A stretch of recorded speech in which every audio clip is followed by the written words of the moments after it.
Go right ahead. Yeah. Okay. Well, again, I'm Dana. We've got Ben over on the side, taking care of, tech, whatever. And yeah, we are Pancakes. This is not the whole crew. Our main, full-time group is 4 friends, basically family at this point. We used to travel around like crazy, doing live pancake art events where you would see me like this at an event and you'd walk up to my table and I'd go, what can I get you? And people would say, well, what can I get? And I'd be like, anything, your face, your pet, sky's the limit. I can make any celebrity, any character. And I basically have at this point, and I'm sure you have too, Ben, we've made background characters from specific Doctor Who seasons. And it's like, can you Google it? Wow. And if they can, then, we'll make it. And yeah, it was a big, our whole thing was we will not say no unless it'll get us in trouble. Just don't go there. If you think you're gonna get in trouble for it, yeah, so we have made everything under the sun, except Lackadaisy characters. So we are gonna get to that. With COVID, we are now in our studio doing all sorts of live stream stuff, which has been a privilege. We're lucky to have this studio finished when it was, which was about a year or 2 ago. Very timely. If this had happened at any other point this pandemic, we would be out.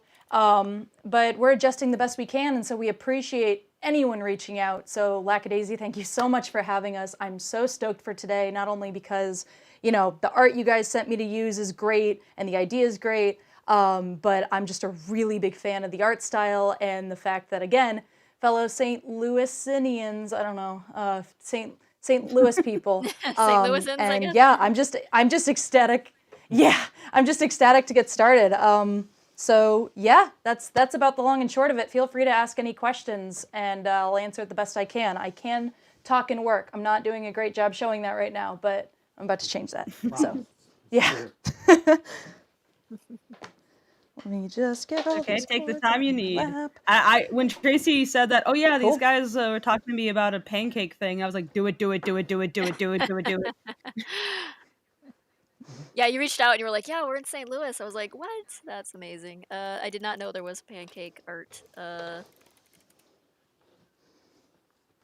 This synergy. I didn't know there was pancake art anything a few years ago. So, I'm not sure if you are aware of the connection between Lackadaisy and Pancakes.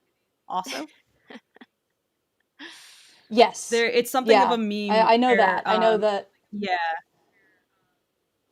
Yeah. What was it? How did that start? It just started as like Rocky just asking for pancakes at the diner, and then there was just a comic where he demanded pancakes, and I don't know, what was that quote? Like, never reveal like what your food character's or, favorite food is, or that will become their entire personality.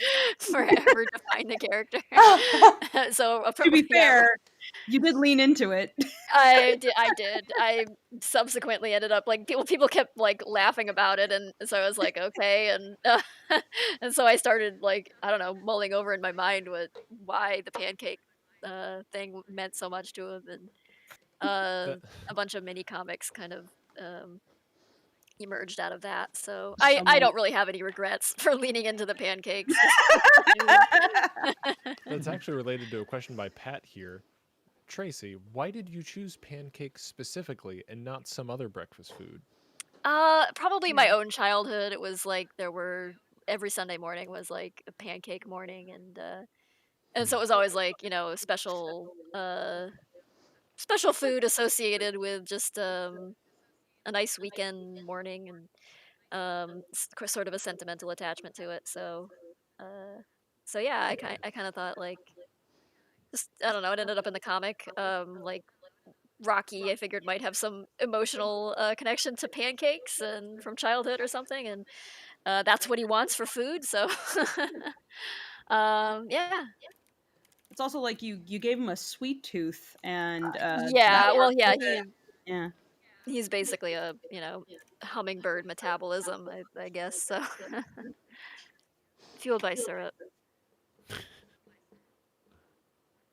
Well, then I think you guys are probably going to like what I'm making here because, well, should I show the reference or should it be a surprise what it's going to be? a surprise. Let's Yeah, let the yeah. audience figure Cool, cool, out cool, what cool. it is. Neat, Oh yeah, Chad is saying surprise. neat, cool, Okay, I fixed my echo. That should fix the echo. cool. Sorry, guys. Yeah. no problem. But yeah, it's like between I imagine also part of the other reason is that it's like what's a really obnoxious thing to ask someone to make if breakfast is done already? And it's like trying Yeah, to if you you've start already the griddle and like getting that up to speed and like making all it's like such a mess and it's like no, we're already done with that for the day. There's a reason they don't serve pancakes all day at a diner, but which I think is a mistake. yeah, if you've already turned the griddle off and Yeah. cleaned up and everything, you don't Yeah. have, you have to mix new batter and stuff if you're gonna Yeah, so it's just switch like pancakes. inherently obnoxious. Yeah, Yeah. it's not a pancake time of day where you're. Mhm. But I mean, every time of day is now a pancake time of day. I mean, time doesn't mean anything anymore, does it? But at this point, Exactly. but What's um, time? That's not real. yeah, yeah.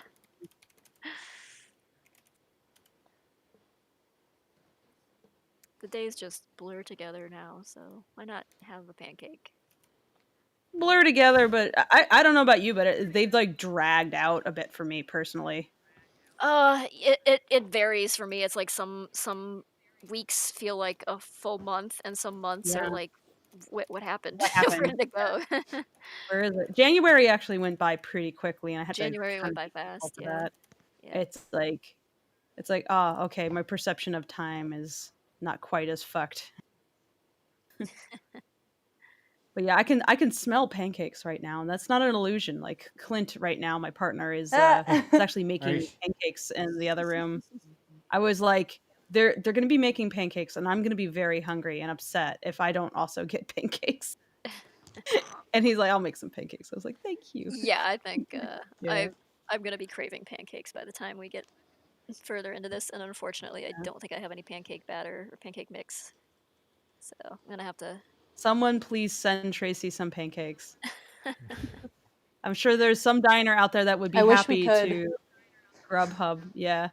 Yeah, hey, wait, you guys Yeah. are you gotta just go to Tracy's door and just drop off the Rocky Fake and be like, here you go, you're hungry? Eat his face. Yeah. Well, it sounds Tracy, like we're doing something like that.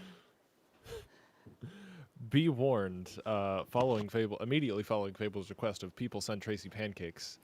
Don't do Some that. people are saying done, and I'm No. like, So okay, so How? here's a, I wonder like Oh no, the there's a wholesome list. trolls. Yes.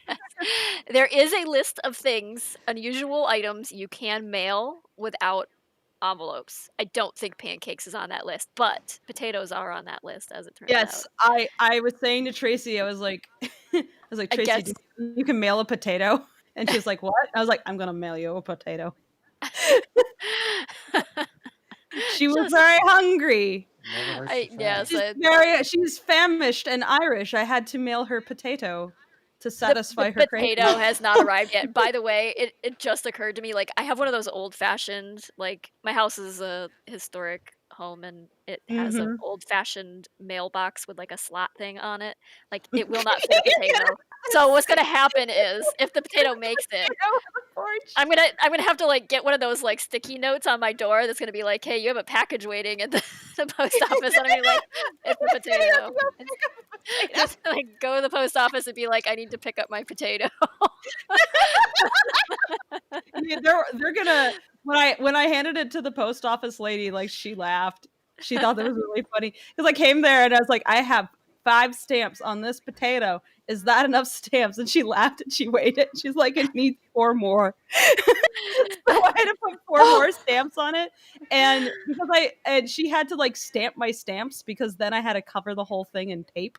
And so for the stamps to be valid, she had to stamp them to confirm that yes, this was okay. Because stamps otherwise have to go on the outside of the package, but I didn't want the stamps to come off the potato during transit. So Yeah, so, you yeah, will you be getting a potato Obviously. literally That old covered in chestnut. stamps. Yeah. It's just covered in 9 stamps on one small potato. There was barely any room for the stamps. It's all stamps and then your address. Yeah, that potato has become has cost far more to mail than it would cost than a to potato is worth. but But you can do it. You can mail potatoes. but Send sometimes your you just friend need instead of a pen pal, you need a potato pal. And send them potato I messages. don't know. Yeah. Save the Full-grown adults here, potato. just like sometimes you just need to do an experiment and find out if you can mail a It's potato. for It turns science. out you can't. You can also, according to If the only the U.S. Irish knew. Postal Service. Yeah, yeah, I know. Next time there's a potato famine, we'll just like get together. Just mail all the Just potatoes to Ireland. mail the What the P potatoes. stands for, Yeah. United States Potato Service. Just get the Pony Express back together. There we go. There Yeah. we go. Potato Get the band back together. Sending the potatoes. Whatever this is coming out real But cute. yeah, This I'm is liking coming out this. real. Turns out you can mail bricks too. I guess you can just like put postage on a brick. You don't have to put it in an envelope in case you need to mail a brick. Ooh. Yes. Single. That's But I'd That's a love lot to of see stamps, though, someone for That would be a try. lot of stamps. That's mail yeah. a brick. Threaten them. What was the thing that folks pointed out was like, wasn't there a president that got mailed possums? I don't know. I don't Yes, think I've heard that I story. saw that floating around recently. Let's see. President possum. President Possum. Possums and presidents. Some presidential encounters with possums. What is this? George Washington tried to send a pair of possums to Ireland, apparently. Okay. All right. Were they alive? I guess. Thomas Jefferson played with possums. No, there's as a no child. guessing here. I need to know. Okay. I'm looking at a website called blog.loc.gov. So this is like the Library of Congress. On the Library of Congress, they have a whole article of possums and presidents, some presidential encounters with opossums. And on it says, presidential engagement with Wow. opossums goes right back to the beginning of the nation. Even George Washington sought them out. Washington was a friend and correspondent of Sir Edward Newenham, an Irish member of Parliament for Enniscorthy and Dublin. In response to a letter which unfortunately does not survive, Washington wrote to Newenham on August 29th, 1788, I failed not, on receipt of your letter, to make the best arrangements in my power for obtaining the opossums and birds you mentioned. But I shall not be able to succeed in time for their conveyance, having heard of a male and female opossum with several young ones at the house of one of my friends in Maryland. I sent for them, but unfortunately they were all dead. I may probably be more successful in autumn. Washington succeeded in procuring opossums perhaps in the autumn of 1788, but perhaps a bit later. He wrote to Newenham again on March 2nd, 1789, notwithstanding my various endeavors to procure the articles I was desirous of transmitting to you, I have only been able to succeed in obtaining a couple of opossums of the different sexes. I have been prevented from sending them for some time for want of a direct opportunity. They will be forwarded by the first conveyance. Since Newenham's letter referring to the possums didn't survive, we don't know exactly why he wanted them, nor do we know if he received them. But let's hope that if they were sent, the poor creatures made it safely to Ireland. And if they took up residence there, they might have been the first marsupials to have their family name changed to Opossum. Thanks, Library. Okay. Oh, I get it, because Irish. Ah. Yeah. It should So, be the mixed possums instead. among the other things mentioned, Thomas Jefferson played with possums. I mean, who hasn't? Martin Van Buren was depicted as a very creepy possum. So, Okay. Benjamin Wow. Harrison had 2 opossums in the White House. Herbert Hoover loaned out his possum. Okay. And yeah, that's all that's mentioned there. There was something about Why would you loan out a possum? Like, what possible? Like, did the possum Why provide some not, kind of Tracy? service? Or I mean, got my possum Love? on loan to the local government. Taft ate possums. Well, and one thing I want. I mean, lots of people eat possums. No. Yeah. What? Goodness. Was he the guy who everybody mailed? I saw something floating around Twitter, but maybe it was just people weren't. I don't know what they were referring to about a president who was repeatedly mailed possums, and I think it might have been Taft, and it might have been because he was eating them. I don't know. Just buy a possum in your backyard, mailed to the president. He'll take care of it real good. I have to ask. So with the George how did we get Washington on bit, it was like, I don't know, but I would love to ask with the George Washington bit, is that like the olden times version of like, the president isn't in the office, he's not doing his job, he's at the golf course. It's like, president, get back to work. Quit trying to mail dozens of possums every month. Like, we need that bill passed. Just like, I know. We don't usually think of Washington, of all the presidents, as being a particularly goofy guy, but I guess he wanted to indulge his friend's curiosity in Ireland and was trying to mail possums to him. he was likewise just experimenting with the postal service to see what he could get away with, like putting stamps on and mailing. I set up this postal service. Let's test it. Oh my God. I remember. Listen, guys, the the same possums aren't thing. going to mail themselves. Okay. Exactly. Oh, good lord. You gotta take action. Decisive action. George Washington is a man of action. No one freak out. I gotta take his Looking at- eyes and remake them. This is just like crying out to be like some kind of graphic novel anthology of just like stories about presidents and possums. Call it Of Presidents and Possums. There we go. He's got the Next eyebrows, band only name. the essentials. Now, with Rocky's face, Yeah. the secret to his face is that about 3/4 of it is eyebrow. And the And- rest of it is teeth. The rest of it is teeth. Wow. Yeah. So you get those two things in, and Yeah. you're good. Cool. I just Cute. wanted to make the eyes a little cuter because I made the eyes too small. Oh yeah, they're big eyes. He's got big Yeah. eyes. Yeah. Yep. Big old bug eyes. Can't mess that Aw. up. So. Real cute. The chat says that they are enjoying watching his eyes get scraped off. Oh god. Perfect. He deserves it. Beautiful. Okay, so some questions like from that bastard chap who says, "I'm a big fan of pancakes, and I was wondering what your favorite pancake is." This is for everybody. Everybody. I guess favorite type of pancake. Like Dressing on a pancake? Like what? like I guess syrup type, or like you've got like what, buckwheat pancakes. You've got Just buttermilk pancakes. Classic You've got buttermilk pancake with blueberries. I think there's butter potato pecan syrup. pancakes, right? Like you can make pancakes out of You mean potatoes. latkes? Oh my God. That's What not is quite with the you guys same and the thing. potatoes? Oh, it's I'm hungry, okay? I would love to just incorporate that in every. We're not talking about pancakes. We're talking about potatoes.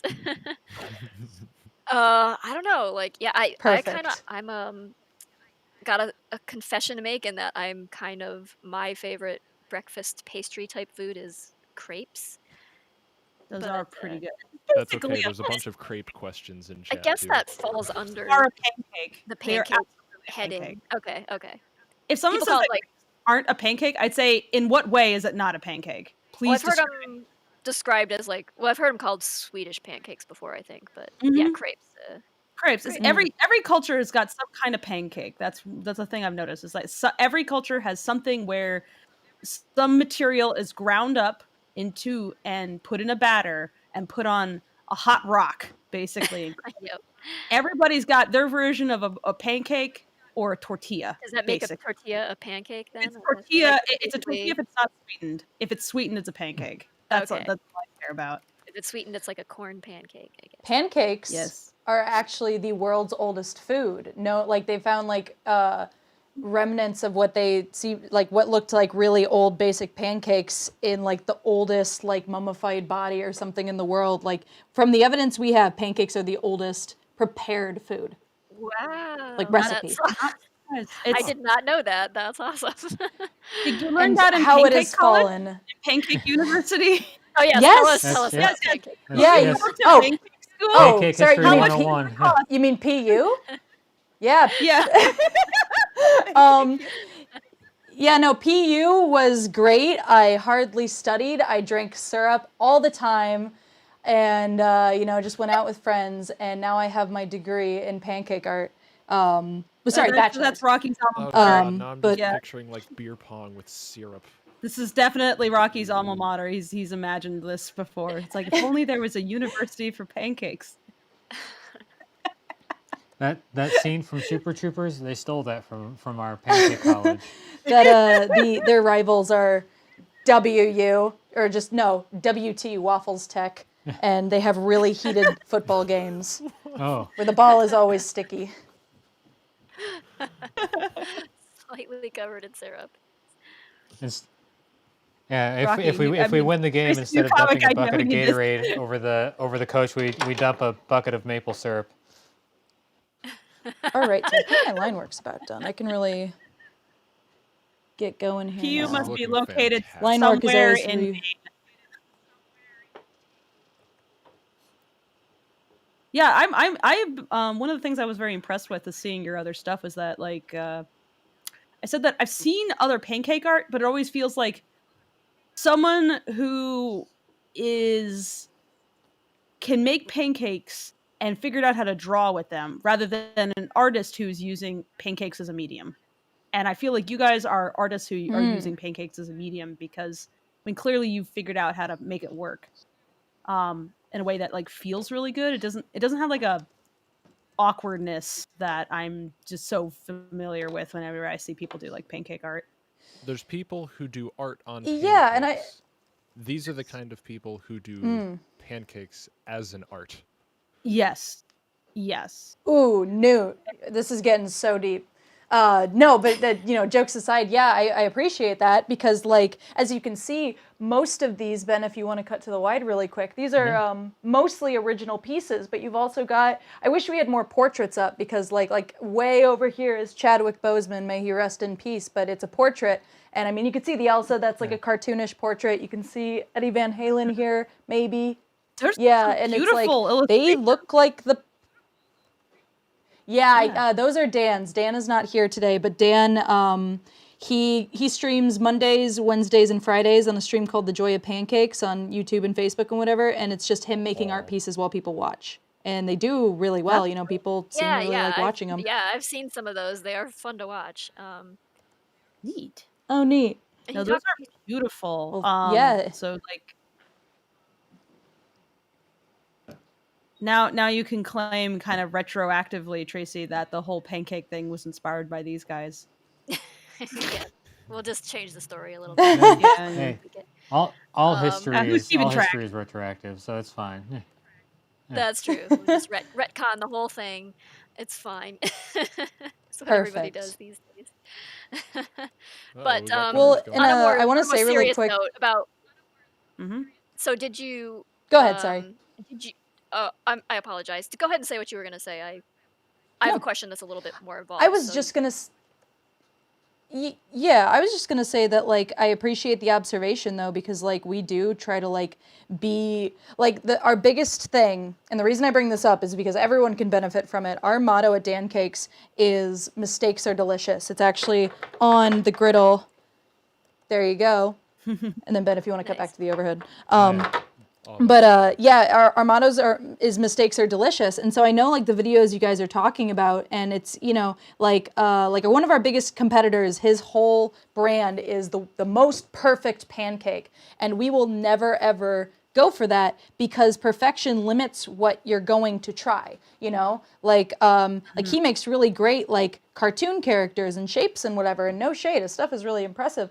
But the reason that we can make art pieces like we have is because we play with color theory. I know a big one for me, and for anyone here who's an artist, which I know y'all are, but anyone in the chat too, like one thing that I play with pancake batter is transparency effects, glow effects, complex shading, and you can imagine it's like going into a digital art form and having one layer because I get one layer. I can't be like, okay, let me put the shading on top of the base color. No, the shading and the base color are equal heights because whatever's on the bottom surfaces.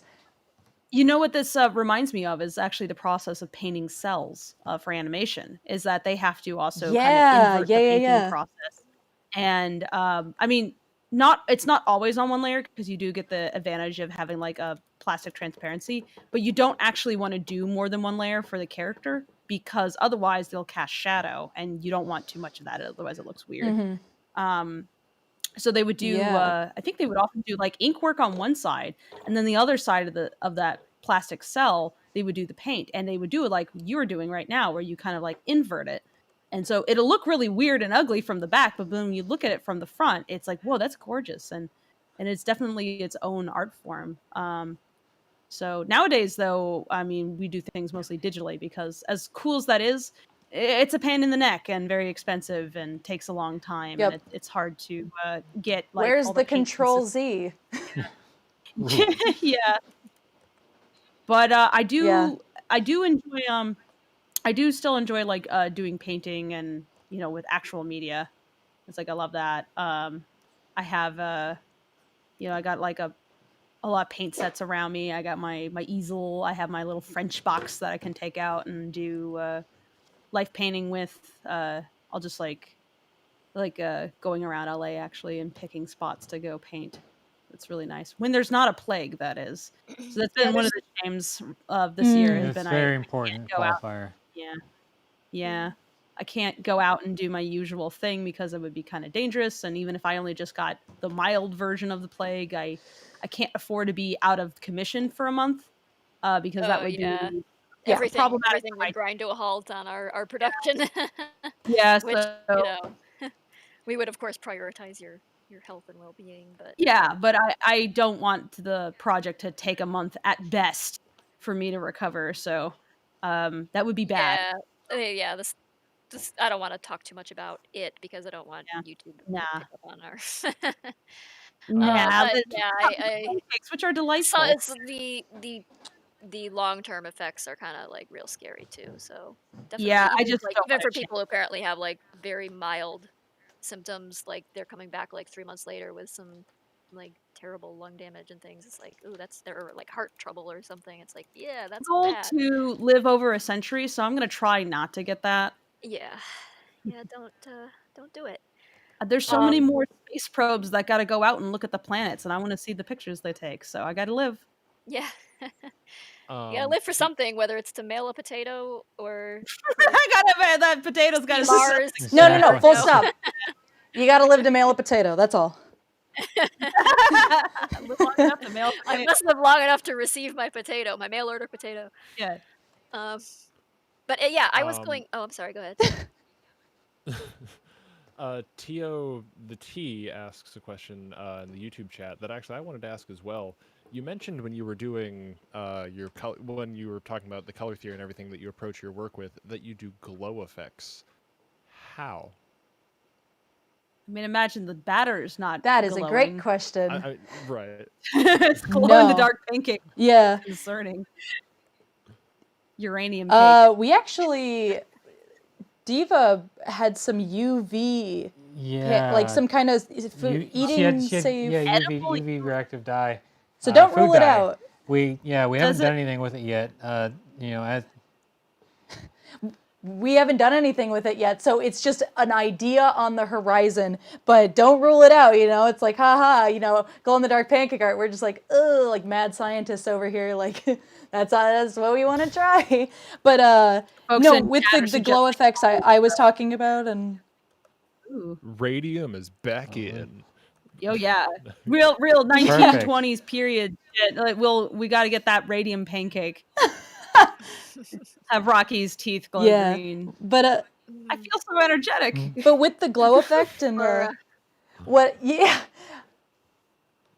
with the glow effect I was talking about, it's somewhat like so the easiest example I can think of is one time I made a Rudolph the red-nosed reindeer pancake. And it, of course, had a shiny nose, but I wanted it to be flying through a storm, like almost like you were like in this terrible storm, seeing like this reindeer flying, and the nose glows, right? And so I had all this really dramatic lighting with purples and blues and stuff, and I could knock it out of the park much better now because that was years ago.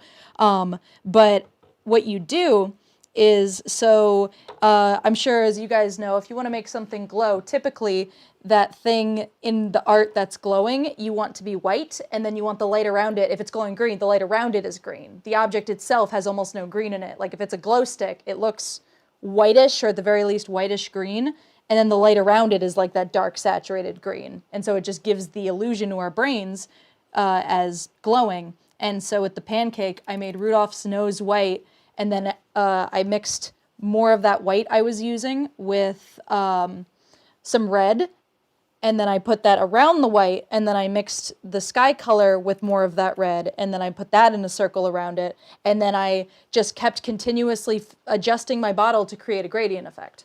And so when you look at the pancake, it has the illusion of a light shining in darkness, and it looks pretty good. I could do it a lot better today. Or better examples, I made Beast from Beauty and the Beast holding a glowing rose through transparent blue glass, and you could see his paw behind the glass, and it's probably my favorite thing I've pulled off to this day. And you can look that up on YouTube or anything.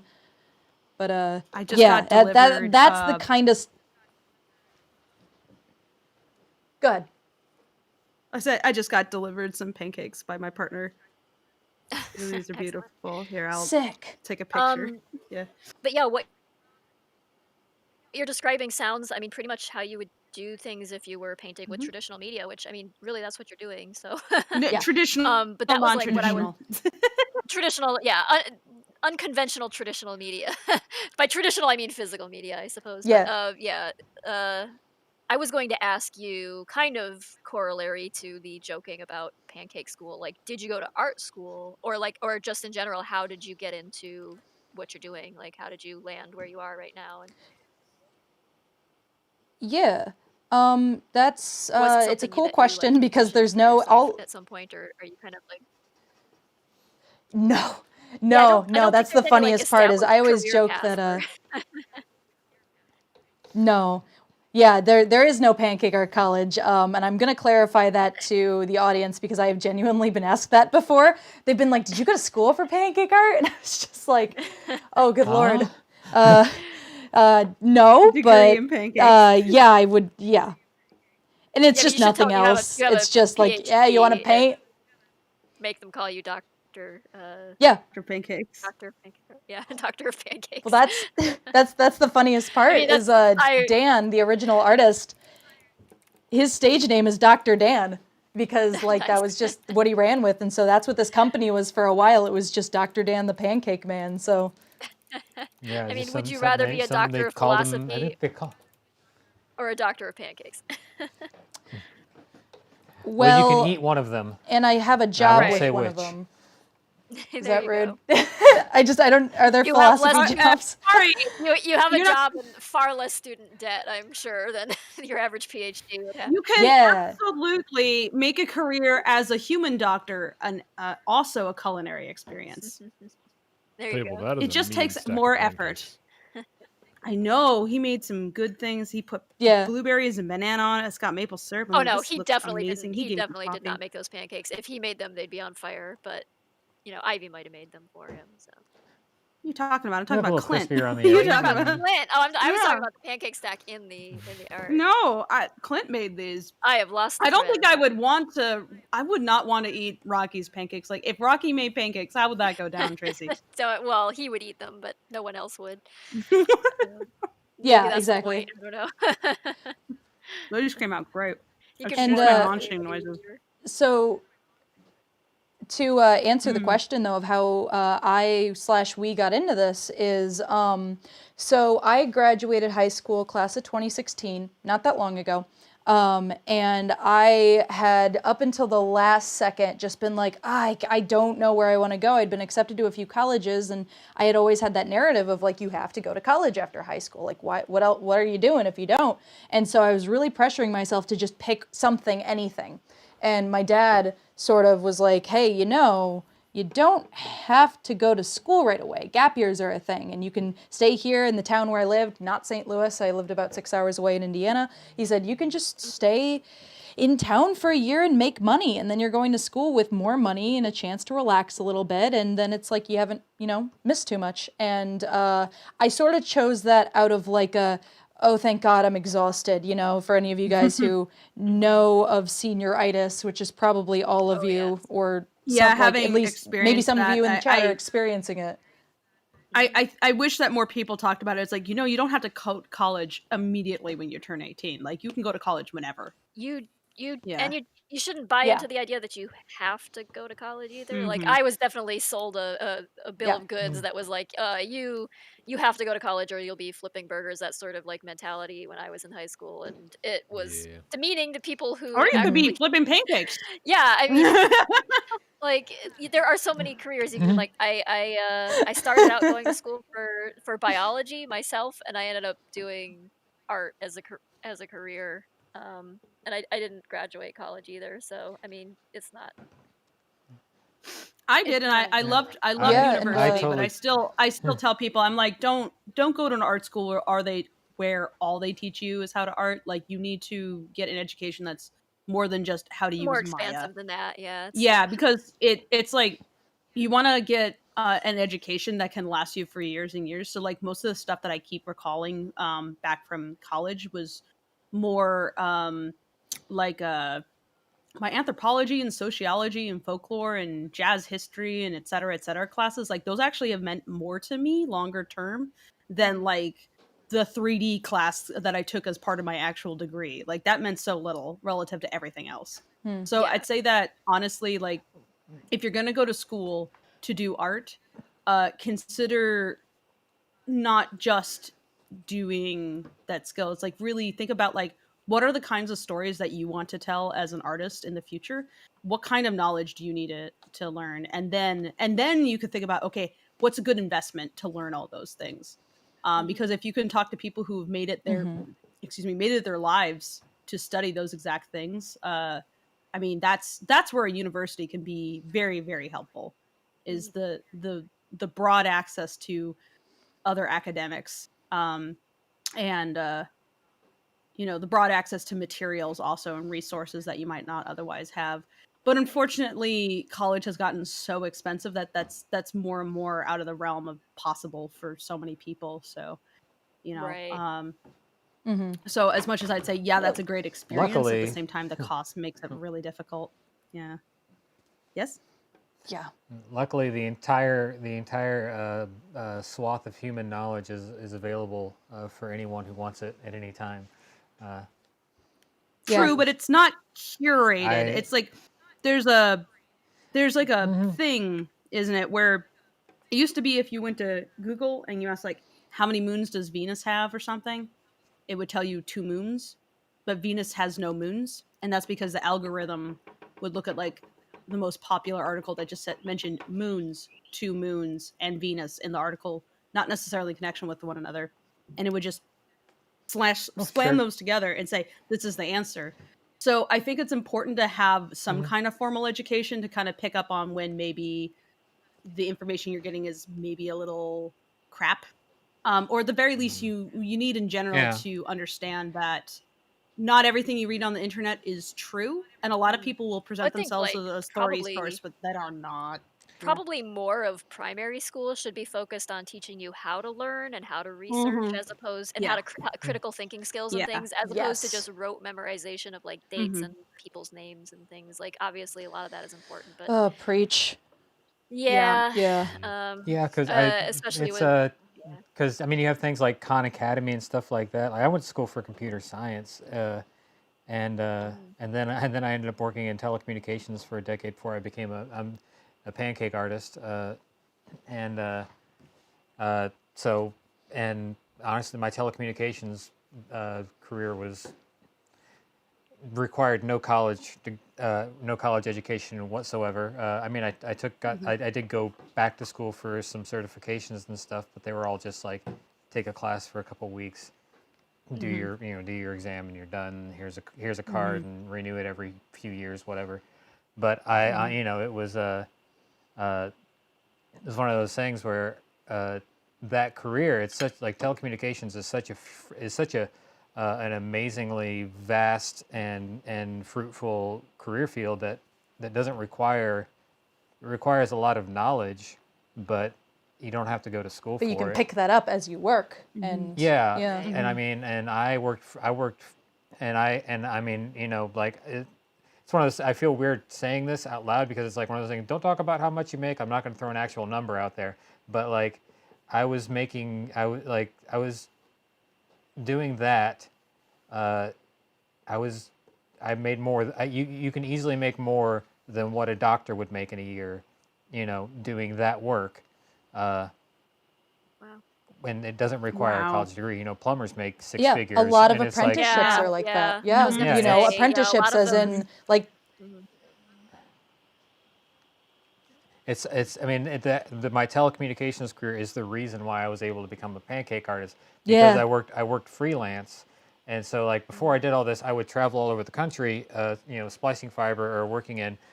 Setting up networks or maintaining networks or working in all these super old dilapidated telephone systems, just whatever, you know, I had a very wide skill set, so it's just like I would just go look for a job anywhere in the country, and then I'd be like, I want to do that one, and then I'd turn in my I basically got to pick whatever job I wanted, wherever I wanted, and uh, and then I would go do that for 2, 3, 4 months, you know, maybe 6 months at the most, because and then I didn't have to work if I didn't want to after that. I would go do a Nice. project. You're done with the project. If I don't want to work, I can take. I honestly only worked about 6 months out of the year when I did that, because I could take time off to work on projects like music is my the art form that I gravitated towards and still gravitate towards. I've just accidentally fell into this pancake art thing, but like I could take Mhm. time off to finish an album or go on tour and do all this stuff, So your or grand point Yeah. is like, take time off to decide or to become a full-time pancake artist and have enough leeway in my schedule and also funds to be able to jump off a cliff and hope I land on my feet, which is basically what Nice. I had to Yeah. do Yeah, that when kind I That's of very like, decided to fortunate. I feel become a like professional. having an That matters income a lot where, for doing art. yeah, like I think a lot of us pine for that Mm-hmm. kind of like that freedom where you can, you know, work for some part of any given year and then have some other part of it to do something else and find something else that you want to explore. Life is so short. It's like it's just so frustrating that like so many of us are just like tied down to Mhm. those, especially at this point in time when things like For, virtual studios and remote working and everything are Yeah, so possible, like what we're I'd say doing if, with the film, yeah, um that you I'd say have to like show up to an office and work and, you know, mhm. toil away for every single, you know, weekday of a year. If there's any silver lining to this whole situation that we're dealing with right now, it's that Yeah. the viability of virtual workspaces, I think, is becoming very, very, very apparent to a lot of Mhm. people. And in Mhm. my field, they were kind of going in that direction anyway. But Yeah. now it's suddenly like very necessary. So it used to be that people would ask, "Can I work from home?" And the studios would be like, "Eh, or meh." Like, actually, before the Kickstarter went off, Tracy, I don't know if I had told you this, but I got a job offer to go work on, I think, one of the, I think it was like one of the cartoons by one of the Bob's Burgers guys or something. And Oh, so a buddy of nice. mine was like, "Hey, we're looking for board people. Are you interested in coming on board?" And I, you know, it was like a union job and relatively close by and all this stuff. And I Oh was like, man, "Oh, that's really timing. good." And Uh, I was like, I asked her, "Can I work from home? Because I have something very important I'm doing right now, and I cannot go into the office and also juggle work for you guys at the same time while I'm doing this." And they were like, "No, we can't do that right now." well, they're all Well, working from home a month now. later, Yeah. a plague started.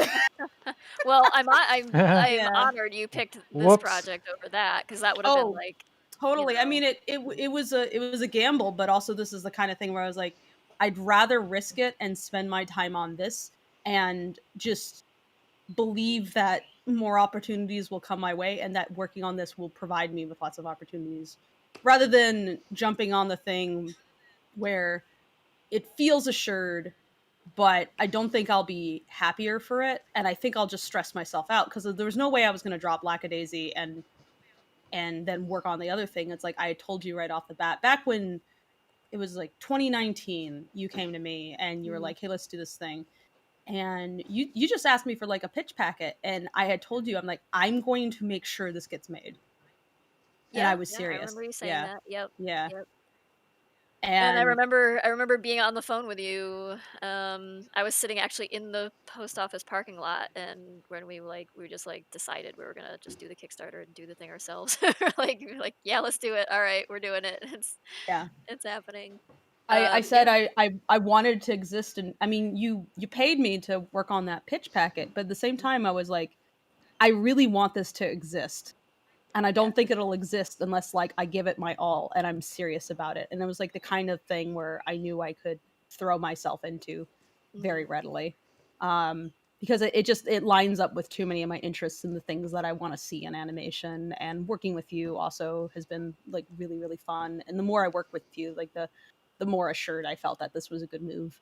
Yeah, So no regrets. Like I have been working harder in my life than I've ever worked, like more hours than I've ever worked, and just more stressed out I think than I've ever been, but it's all in a good way. I don't know. I It's been it's been like a life raft, like I've said before. long term, we want something healthier Right, we for want ourselves. But yeah, healthier work, yeah. but like when you're trying to pull something like this together, yeah, you just got to go all out and go all in on it, or don't even try Reason why because That's one reason I tell people to take care of themselves, because sometimes you do have to do yeah, that. And so if you're right. doing that all the time, then you have no energy to Yeah, do it when you yeah. need to. You can't do it all day, every year, but No. yeah. No, and Um, a lot of businesses will take advantage of artists by making it sound like they have to yeah. always give Yeah, the 110, yeah, and they it's will like, no. normalize yeah, the very unfortunate thing is they normalize that kind of, like, exploitative work environment where, like, you crunch to get something done, and then they set the bar there for, like, ongoing productivity, which is just and then it becomes counterproductive to be asking people to Mhm. do, like, 60 hours a week or come in on weekends and everything, and yeah, it's Okay. awful, and They that's just they wanna And hire, you're on like, less salary. people and stuff. Yeah. yeah, yeah, exactly, that was the game industry, you get Yeah. well, not so much anymore, they've switched over to a lot of more, like, contract employment, well, but, yeah, salaried workers, artists in the game industry, you'd you'd get your salary based on what you expect to be like a 40-hour work week, but it turns out to be like a 65 to 70-hour week most of the time, and you're not getting any overtime or hourly pay or anything, and There was a studio I worked at, which had in our contract, they're like, okay, this is usually going to be a 40-hour work, but we're going to sign in your contract that you actually are on like a 50-hour work week, or yeah, beyond that 60-hour work week, so that when it came time to crunch, we were obligated to, because that was in the right. contract. And I was like, I like this project and I even like you guys, but this is a bad move. You're just trying Yeah. to avoid paying us overtime, is really what it is. Mhm. Because we're not getting paid anymore per week for doing this 60-hour work week. Even if you're not doing 60-hour work week every week, the fact that we are obligated to stay at the studio for as long as you say to, it just Mhm. doesn't feel right. It's like you really need to work on a schedule, or like a pipeline that can make things work within like your time frame, because it's like, otherwise you're biting yourself in the ass, because expectations just keep going up. And anybody who ever says like artists are lazy or da da da as an explanation for why is it that games keep coming out with like you know glitches and stuff, or you see like a cartoon come out and has like some oddities to the models or that kind of thing, what you're seeing is actually uh oftentimes workplace abuse, actually. So when you go and you attack artists for that, you're attacking the wrong target. You should be upset with the With management. the management and the executives who have Yeah, yeah, they're the ones who decided that this was acceptable, and they thought, and they assume that you are too stupid to notice or care. right. And they also know that even if you do notice and care, you're going to blame the artists and not them, so they can keep getting away with treating people poorly. Yeah. And that's not okay. So if you can feel kind of miffed at the quality of things, certainly a lot of artists do. They don't like putting out crap either, but your target should not be artists. Your target should be the people who are in People who charge are of setting making the budget and the who are schedule. scheduling and yeah, Hmm. project managers. Yeah. Um, Uh, I just want to say, Dana, this is looking amazing. Oh yeah. Speaking of, Aw, like, how's thank your work you. environment? Do you have to put in like a 60-hour work week to make all the pancakes for Pancakes? Or you can just spill the beans No, on your actually, Yeah. This seems fun. our sort of thing right now is it's a blast. Our thing right now though is I wish that I was so there what we and used to making a do pancake is with you. Yeah. yeah, I Someday. love teaching people how to do this, and you guys would pick it I like love to. anybody picks up pancake art so quick. It's like finger painting, you know. It's like it looks. I obviously take it like all of us take it way beyond like the levels of like okay, this is like it gets very extra very quick. But yeah, no, it's a blast. It really is fun, and it's only as complicated as you make it. Oh, that's brown. That's the fun part is when I have to look for all the holes to make sure I don't have any holes in the pancake. Are you not able to just pour That's a well thin because sheet you of something? Or does that displace the batter too much if you Pour a just thin pour it sheet. directly on? Yeah. Well, that's the thing is there's different spots that need different colors. So I forgot the corner of the pancake in Rocky's mouth. So I need brown there. If I put white there, it'd be confusing. You know, it's like a coloring book page where you're like, what did I forget to color? And you know, you don't want to just put green on everything because then it's like, oh no, that's not I what was do. supposed to go there. Make it look like he has Oh, boogers coming okay, out. fair, Yeah. Oh, No. perfect. also, I didn't get to say earlier when we were talking about alternative education options. For those who are not aware, MIT releases all of their course material nicely organized for every class and course for their entire school-wide curriculum Oh yeah.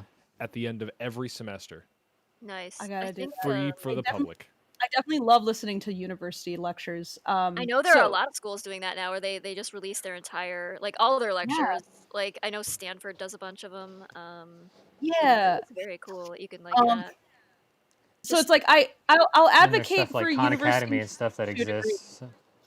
But I think it's like as online education becomes more normalized and there's more standards, like it's not go into Google and search for answer to question. I think that's a bad thing. But figure it out how to learn, and check like what are your sources. Also, like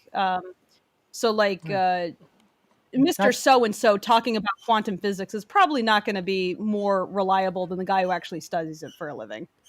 right. Yeah, there's Well, such a Google's problem right still a now with fantastic resource, though. it is. Oh, yeah. It's Yeah, just no. you just have to pay like, and generally speaking, you have just to have pay to pay attention to attention the source. to like look at the URL. Like, but for myself, I do a lot of I do all of our web development, and so it's like I have to, I spend a lot of time on Stack Overflow, and I'm usually not looking, and among a ton of other places too, and I'm not looking, or W3C schools or any of those, I get to those pages usually through Google because I'm just like, how to do this, and then it gives me my options, and I'm like, Stack Overflow. That's where I want to be.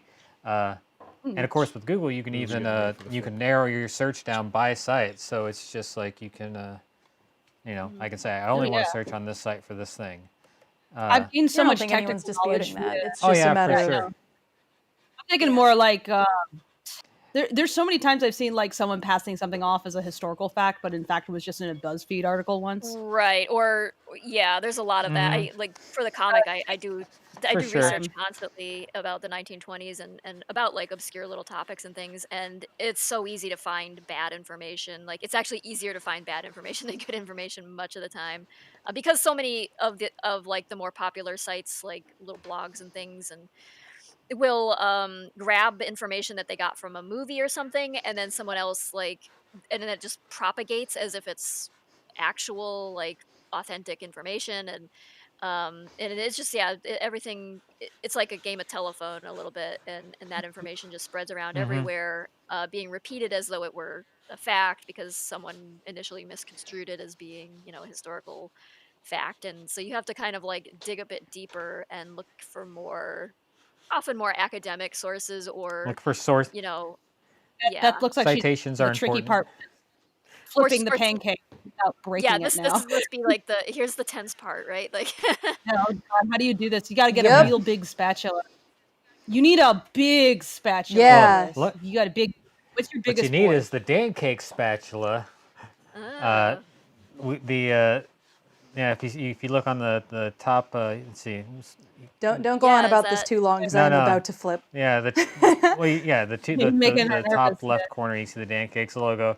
It's a spatula. our pancake art Just kit. pull the sign off the wall and use that. ready. That's fine. Oh, here we go. Here we go. Sorry, All I right. All right. So hold on. Go. I'm gonna do a bit of your rotation breath. here, and then Okay. yeah, this part's always tense, but I love the back. oh well. No matter what, mistakes are delicious. Yeah, I mean, Thanks. All right, here we go. If it exploded on impact or something, it would be very characteristic for Rocky. So don't Yeah. worry. Yeah. One. Oh Okay. wait, sorry, bad slide. 1, 2. Yo, Oh my god. he's beautiful. Oh. Whew. He's electric. There It's we all go. the sugar running oh through my his. god. Yeah, that's yeah, yeah. That's fantastic. Yeah, you guys Look at that. you guys like it? Okay, now mail to Tracy. Just stick some stamps on it. Yeah. And slide it. It'll like slide. That will actually fit into my. That will fit into my mailbox. Potato. So just wrap it around a potato and. That's for the amazing, cats that- Tina. Yeah, that's That's awesome. yeah. Perfect. Thank you so Look at much. that. So- Oh, That's so cool looking. super cool. Yeah, of course. We're gonna have to take a high quality And, photo I'd like to later. So Yeah, and Oh, I for think sure. we And I'd had like to show you guys the reference about- I made because I. Oh, go ahead. Go ahead. Oh no, go ahead. Okay, I was so just cool. gonna say I wanted to show you guys the reference I used because so you guys sent me all sorts of really great pictures and stuff, and so one of them was where did it go? Here, give me a second. Say what you were gonna say. I'll pull it up because this has to cook on the back Oh, okay. anyways. Do you I think was it's good going with to- maple syrup? Okay, if you guys put this in resin, I don't know if this is something you got, but take one of the resin bits and see if you can't like color it brown so it's syrupy, and just drizzle it on them. Or it looked like sepia tone. Like, Yeah. It would. but, like, yeah, that's what I was going to ask about is Yeah. what your preservation process is for these. And I think Newt had asked about preserving these earlier, which would be amazing if Well, we could do that. and really, yeah, for sure, we absolutely can. And just really quick before we get into that, I just wanted to show, this is the image y'all gave me. Ben, can you hit the overhead? There we go. This is the image you yes, guys gave yeah. me. Yep, And yep. I know it's blurry, but it's him holding like a lamp. Yeah, lamp and a shovel. And, well, it's not going to focus perfectly. Hold That's on, I can just let me Yeah, let me yeah, put yeah. it on the You can manual Zoom. it. Oh, the zoom. There we go. Yeah. Yeah. So this is the ref you guys sent me. Again, it's a little hard I to see see you guys probably, but fire it's by it's the Rocky Yep, with a I shovel see and a it. lamp. I see where it comes from. It's Yeah. Yeah, and I went ahead and I went into Photoshop. I went into Fucking Photoshop and added like a stock picture of Pancakes, and I blew his eyes way I'm up. gonna need you. You're gonna, yeah. Like, Right. Yeah. Oh my god. Oh Yeah. my goodness. Please love email it. I could- that. Email that to is a me. stock image fork. Because I wanted it to be. I didn't include this, but That's the only time The I've what? seen him in You like any what? kind I of didn't- formal wear. He's usually in his blue suit with his tie, so I'm like Yeah, kind of yeah. impressed with yeah. got Daisy there. So some But yeah, people are I asking- based this off of my little Sphinx cat whose eyes blow up like crazy when she sees something, good. and I No, imagine that would be the same for Rocky and Yeah, Pancakes. so that's perfect. absolutely When you have You that know, much um, sugar in your So system. some folks are yeah. asking in chat is if we would sell these, this would be amazing. That's actually what yeah. Tracy was hinting at a little bit regarding the preservation process. Asking the YouTube chat and the Lackadaisy chat and all of that jazz, how would you all feel if Pancakes preserved these and then we auctioned them off to you for charities?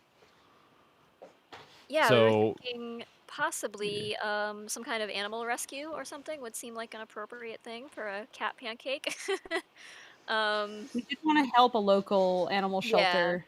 animal shelters are struggling quite a lot right now. People are struggling financially, and a lot of pets get abandoned, and it's really sad to see people dumping off their animals. And while there has been like some benefit where like lots of fosters are stepping up because people are working from home, At still the same time, like it's really difficult. every rescue is just like overwhelmed right now. Especially if people get evicted, it's like what happens to their animals. Exactly. Yeah. They end up Mhm. out of So shelter, and see if maybe Pancake Rocky could help an actual kitty. yeah. Chat Fucking is kitty. blowing up with yeses. So yes. They want it. Okay. All right. sick. Well, then there we go. Would- That's our answer. Would you keep at least one of them for yourself, though, for posterity's sake? Be selfish a little bit. Oh, I don't know if I could. If the possibility is there of helping out a charity, like I will take a photo. I take many photos of it and preserve it that way. Then I for want to myself, print but that. I would love a Yeah, print of that. but yeah, we could definitely make prints of it or something. But yeah, the Okay, actual okay, Beth. Well, and What's the next there's always character more you're doing? pancakes to be made, you know. true. Mordecai. Okay, Yeah. so That I was know it. you said that mistakes are delicious, but when it comes to Mordecai, he hates mistakes. You can't. Oh no. The Yeah. pressure's Oh, on. no. Beth. This is Mordecai. If he's the least little asymmetrical, he will yell at you in your ear. It just happens.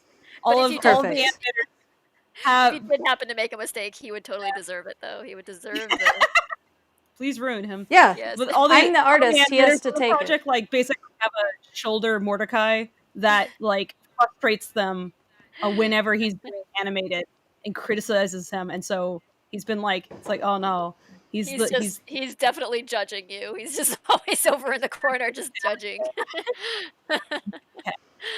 No pressure. Yeah. No, that. Did you But this is Did going to you be enjoy good, I this think. I know mystery Tracy. Sorry, you broke up. What's have you up? seen the comic dub for that? Have you seen the comic dub for the Pancake comic Yes. where it's Rocky yes, and in fact, yeah. Yes. We were just emailing about Yeah. that earlier, like yeah? in regards to what art was going Yeah. to happen here. So. And I think this is a good way to go. Oh, I need to flip the image. When you flip the pancake, the image flips. So we got to go ahead and flip Yeah. every image. So just 1 second. You know, I'm reminded. I never answered the question of what my Do. favorite kind of pancake was. Oh, So you what is said it? you like grape. I like pretty much every pancake. Oh, you like all the pancakes. Okay. Pretty much. Well, I don't like it when they're like too goopy in the middle because I want my pancake to be properly cooked. I'm very insistent that real maple syrup be used. Table syrup is the devil. Mhm. It is just straight up disgusting. It's like, what is this? This is just weak corn syrup. What are you serving me? I want maple syrup, not this Y'all would fake hate ass me. I shit. use sugar-free syrup. What is wrong with you? Whoa! Wow. Uh, What is wrong with me? Well, I What is- mean- What is wrong it's with you? good. Like, It's like good you have enough Good enough is not good enough. because I hate Sorry, I guess. myself. I see. You're I- a masochist and you don't deserve things. Yeah. Okay. Exactly. Well, I can think of reasons why you my have whole to, thought. My whole. know. Yes? I come from a family of diabetics. Oh, yeah. And so I don't have diabetes, and I plan on keeping it that way. That's probably a wise So choice. literally, that is what's wrong with you. And now I was like, oh, okay, acceptable. Yeah. Well, now got him. it's not wrong with me yet. It's- yeah. Okay. Cool. That's all I need. I will. have very strong Carry syrup on. You know. I have very strong syrup opinions. So, like, if ever you threw me in that conversation Fable- between Rocky and Mordecai, I'd be like, I would be keeping up with it and extremely fiery about it. I'd be like, no. Fable and so I this is are originally from New England, so there's some opinions about like what proper maple syrup is as opposed to not suitable maple syrup. Oh. I get angry at people who say that there's no difference. I'm like, what? No, that's no. That's like saying, what's the difference between a hot dog and a tuna fish sandwich? Like, those are two different things. Yeah. Oh, are we gonna have that? Like, is a hot dog? Yeah, a it sounds sandwich? like when Well, I mean, no, it's not that a hot dog Oh, can't be a sandwich. no. It's that a hot dog is not tuna fish sandwich. No, I know. I'm just Yeah. joking. I thought we established that a hot dog is a taco. Oh. Hot dog There we is go. a fluffy taco. Sure. It is basically Does a that make a soft-shell taco? It's an hot dog? American taco. That's a. There is a lawsuit actually. let's not involved get ahead of whether or not ourselves here. sausage taco. are are sandwiches because so that like a sandwich alignment chart, there actually is a legal precedent for what a hot dog counts as, because apparently there was like a food court in Massachusetts in a mall, and there was a guy in the food court who was like had some sort of rule in the food court where he was the only guy who could like sell sandwiches or something. Oh, I remember. And So he, it was yeah. a Panera Bread that was next to some sort of non-chain Mexican food restaurant. Mhm. And there was a rule in the mall that no two restaurants can be directly next to each other that sell the same food product, because that would promote, or that would be a bit unfair to the two of them or whatever. So, and it promotes like unique menus or whatever. And I can't remember which one got pissed off. I think let me look up this case specifically because I think I'm thinking of a different case You actually. So said let me look. you said legal precedent, and then you started talking about a food court, and I'm like, so my brain just immediately went to like, there's this court for food at this point. Like, Oh god. is there like lawyers who specialize in food law? Or, there probably is. I don't know. That's hilarious. And the But food it was judge. something along the line. It was something along the lines of like, "Oh, you can't be." I think it was the Panera guy who got mad, saying the other guy couldn't be there because one of the Mexican foods. It was something like some wrap or something. Real quick, I'm going to And they were correct like, you. "This St. Louis Bread no- Company. Oh, Yes, yeah, okay. we don't call it Panera. We call it St. Louis Bread Company around It here. is not. Oh, Yeah. you know. There we go. I got it. Okay, And it's they were like, "Oh, your dish qualifies as a sandwich, which means you're encroaching on my business." I got the exact article about this, by the way. Massachusetts judge settles dispute by ruling burrito is not a sandwich. In Worcester, Bingo, Mass. that's the one. Ooh, It's a hot burrito. takes. Worcester, it's Worcester. Okay, now I gotta correct you. I'm sorry. I New was Englander, you know that's Worcester. Worcester. I'm sorry. Okay, it's been a while. Down the I've been street living from out here for like half my life now. I'm half Los Angelino at this point. So Worcester, Mass. Is a burrito a sandwich? The Panera Bread Company, a bakery and cafe chain, says yes. It was Panera. It was Panera. But a judge said no, ruling against Panera in its bid to prevent a Mexican restaurant from moving into the same shopping mall. Panera has a clause in its lease that prevents the White City shopping center in Shrewsbury from renting to another sandwich shop. Panera tried to invoke that clause to stop the opening of a Cadoba Mexican grill. But Superior Court Judge Jeffrey Luck cited Webster's Dictionary as well as testimony from a chef and former high-ranking federal agricultural officials in ruling that Cadoba's burritos and other offerings are not sandwiches. The difference, the judge ruled, comes down to 2 slices of bread versus 1 tortilla. A sandwich, he says, is not a commonly understood to include burritos, tacos, and quesadillas, which are typically made with a single tortilla and stuffed with a choice filling of meat, rice, and beans, Locke wrote in a decision released last week. Last week being 2006, by the way. In court papers, Panera, a St. Louis-based chain, of more than... I'll explain. Go ahead. Okay. Of more than 900 cafes, argued for a broad definition of a sandwich, saying that a flour tortilla is bread and that a food product with bread and filling is a sandwich. Cadoba, owned by San Diego-based Jack in the Box, called food experts to testify on its behalf. Among them was Cambridge chef Chris Schlesinger, who said in an affidavit, "I know of no chef or culinary historian who would call a burrito a sandwich. Indeed, the notion would be absurd to any credible chef or culinary historian." So, burrito is legally not a sandwich, apparently. Okay. There's one other Thank case I God. can think of. Good to know. Find it. This is Now, about St. Louis Bread Company. how many cases? Is the ludicrous. the original restaurant or the original cafe type of place? It was St. Louis Bread Company, and then it expanded out from here and rebranded itself Panera for outside purposes, because I guess like calling it St. Louis Bread Company was like just didn't mean anything or conjure any like particularly positive feelings in other states. So I don't really. Yeah, it bothers me because it's like they have Atlanta Bread Company and stuff, and it's just like, come on, guys, Yeah, like you didn't have it's like to. St. Louis just isn't one of the cool cities anymore. I guess it's not one of the cool kids, sadly. Yeah, but guys, but it's just that's only for people who haven't been here. Right. I always like around here, anytime everybody still calls it my St. Louis Bread Company. Yeah, well, and just St. Louis in general, it's so wild the sort of Mm. uh, uh, the attitude that people have towards St. Louis, and then whenever I have a really stupid long spiel about St. Louis that anyone's like, oh, I'm going to St. Louis, what should I do there? I'm like, well, and I just start rattling off Yeah. all the the neat stuff that we have that literally nobody else has, Right.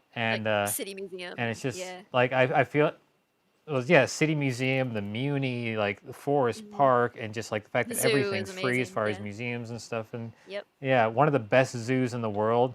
Uh, The botanical gardens are and Is it's that just gorgeous. like, true? Huge. yeah, oh yeah, absolutely. We have Pretty so sure it's in so the country. no It's like no in the world. it's So yeah, it's in the biggest free zoo in the NP world, yeah. NP Ooh.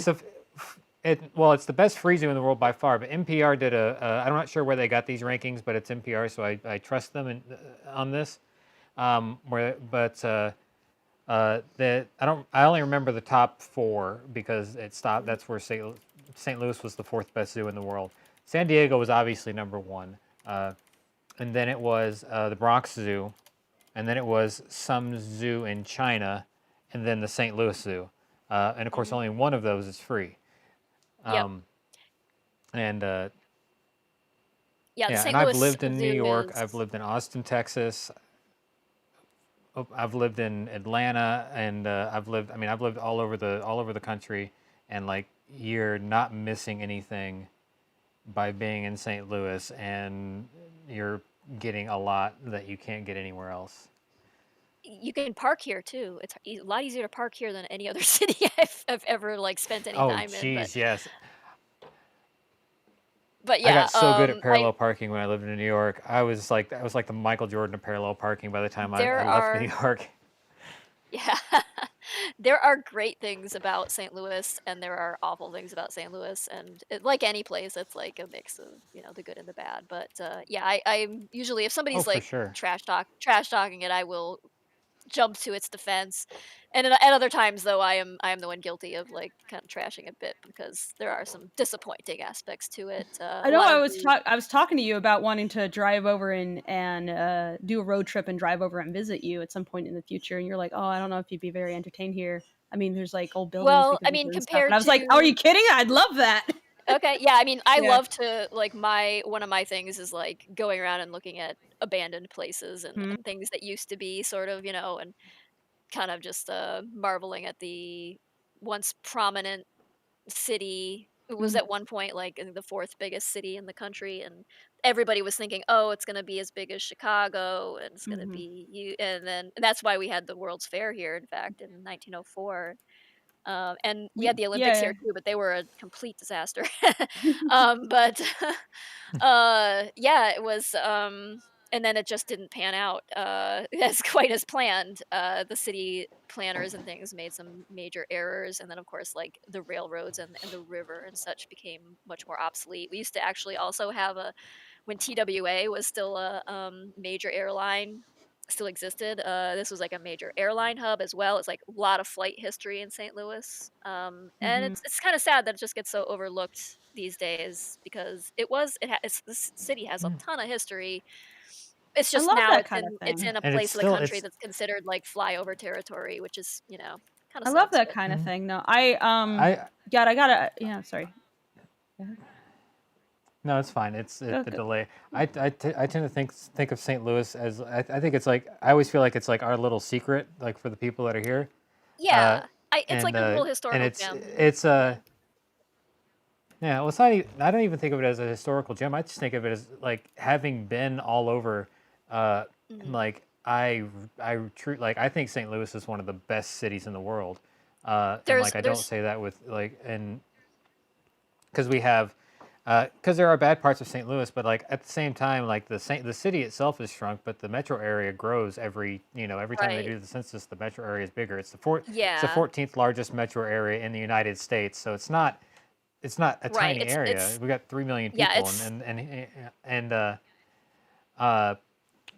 but like we've got the Muni, the largest outdoor theater in North America, seats mhm, 11,000 people. Last 6 rows are free. Like that's amazing. yep, We've got yeah. The Fox Theater. It's one of the most gorgeous theaters in the United States, North, if not the world. I mean, it's like a Middle Eastern or Indian palace walking in there. It's just insane. Yeah, It's got I an believe it organ. It's got a actually pipe organ built into the building. opened in Uh, opened in that 1929, I think. Yeah, yeah. 19 yeah, and it's still there, and they put on some of the best productions. I mean, speaking of the Muni, I saw Jesus Christ Superstar there 3 seasons ago, 2 or 3 seasons ago.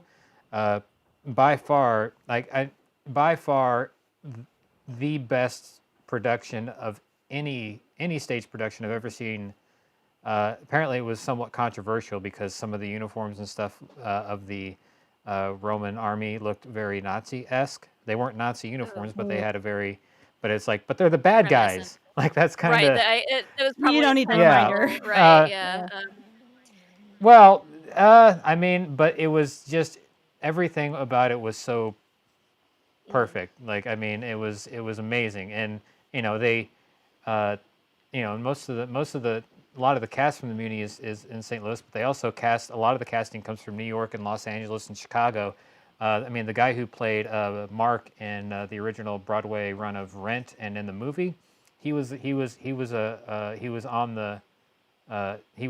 Muni cast member for an entire season. Like they get pretty big stage names there, and they put on really amazing productions, and you can go for free. Like where else can Yeah. you get world class? Like that's St. Louis does have a that lot always of really like amazingly like free stuff sit, you can do. That sounds yeah, perfect. I Um, the city absolutely want to come visit you. the and not only I like is Los it Angeles, but I love going to other cities and figuring out it's like what's their personality it's like. also like because the Yeah. city yeah. itself is not it's not a coastal city and such. It's a Mhm. much lower cost of living here.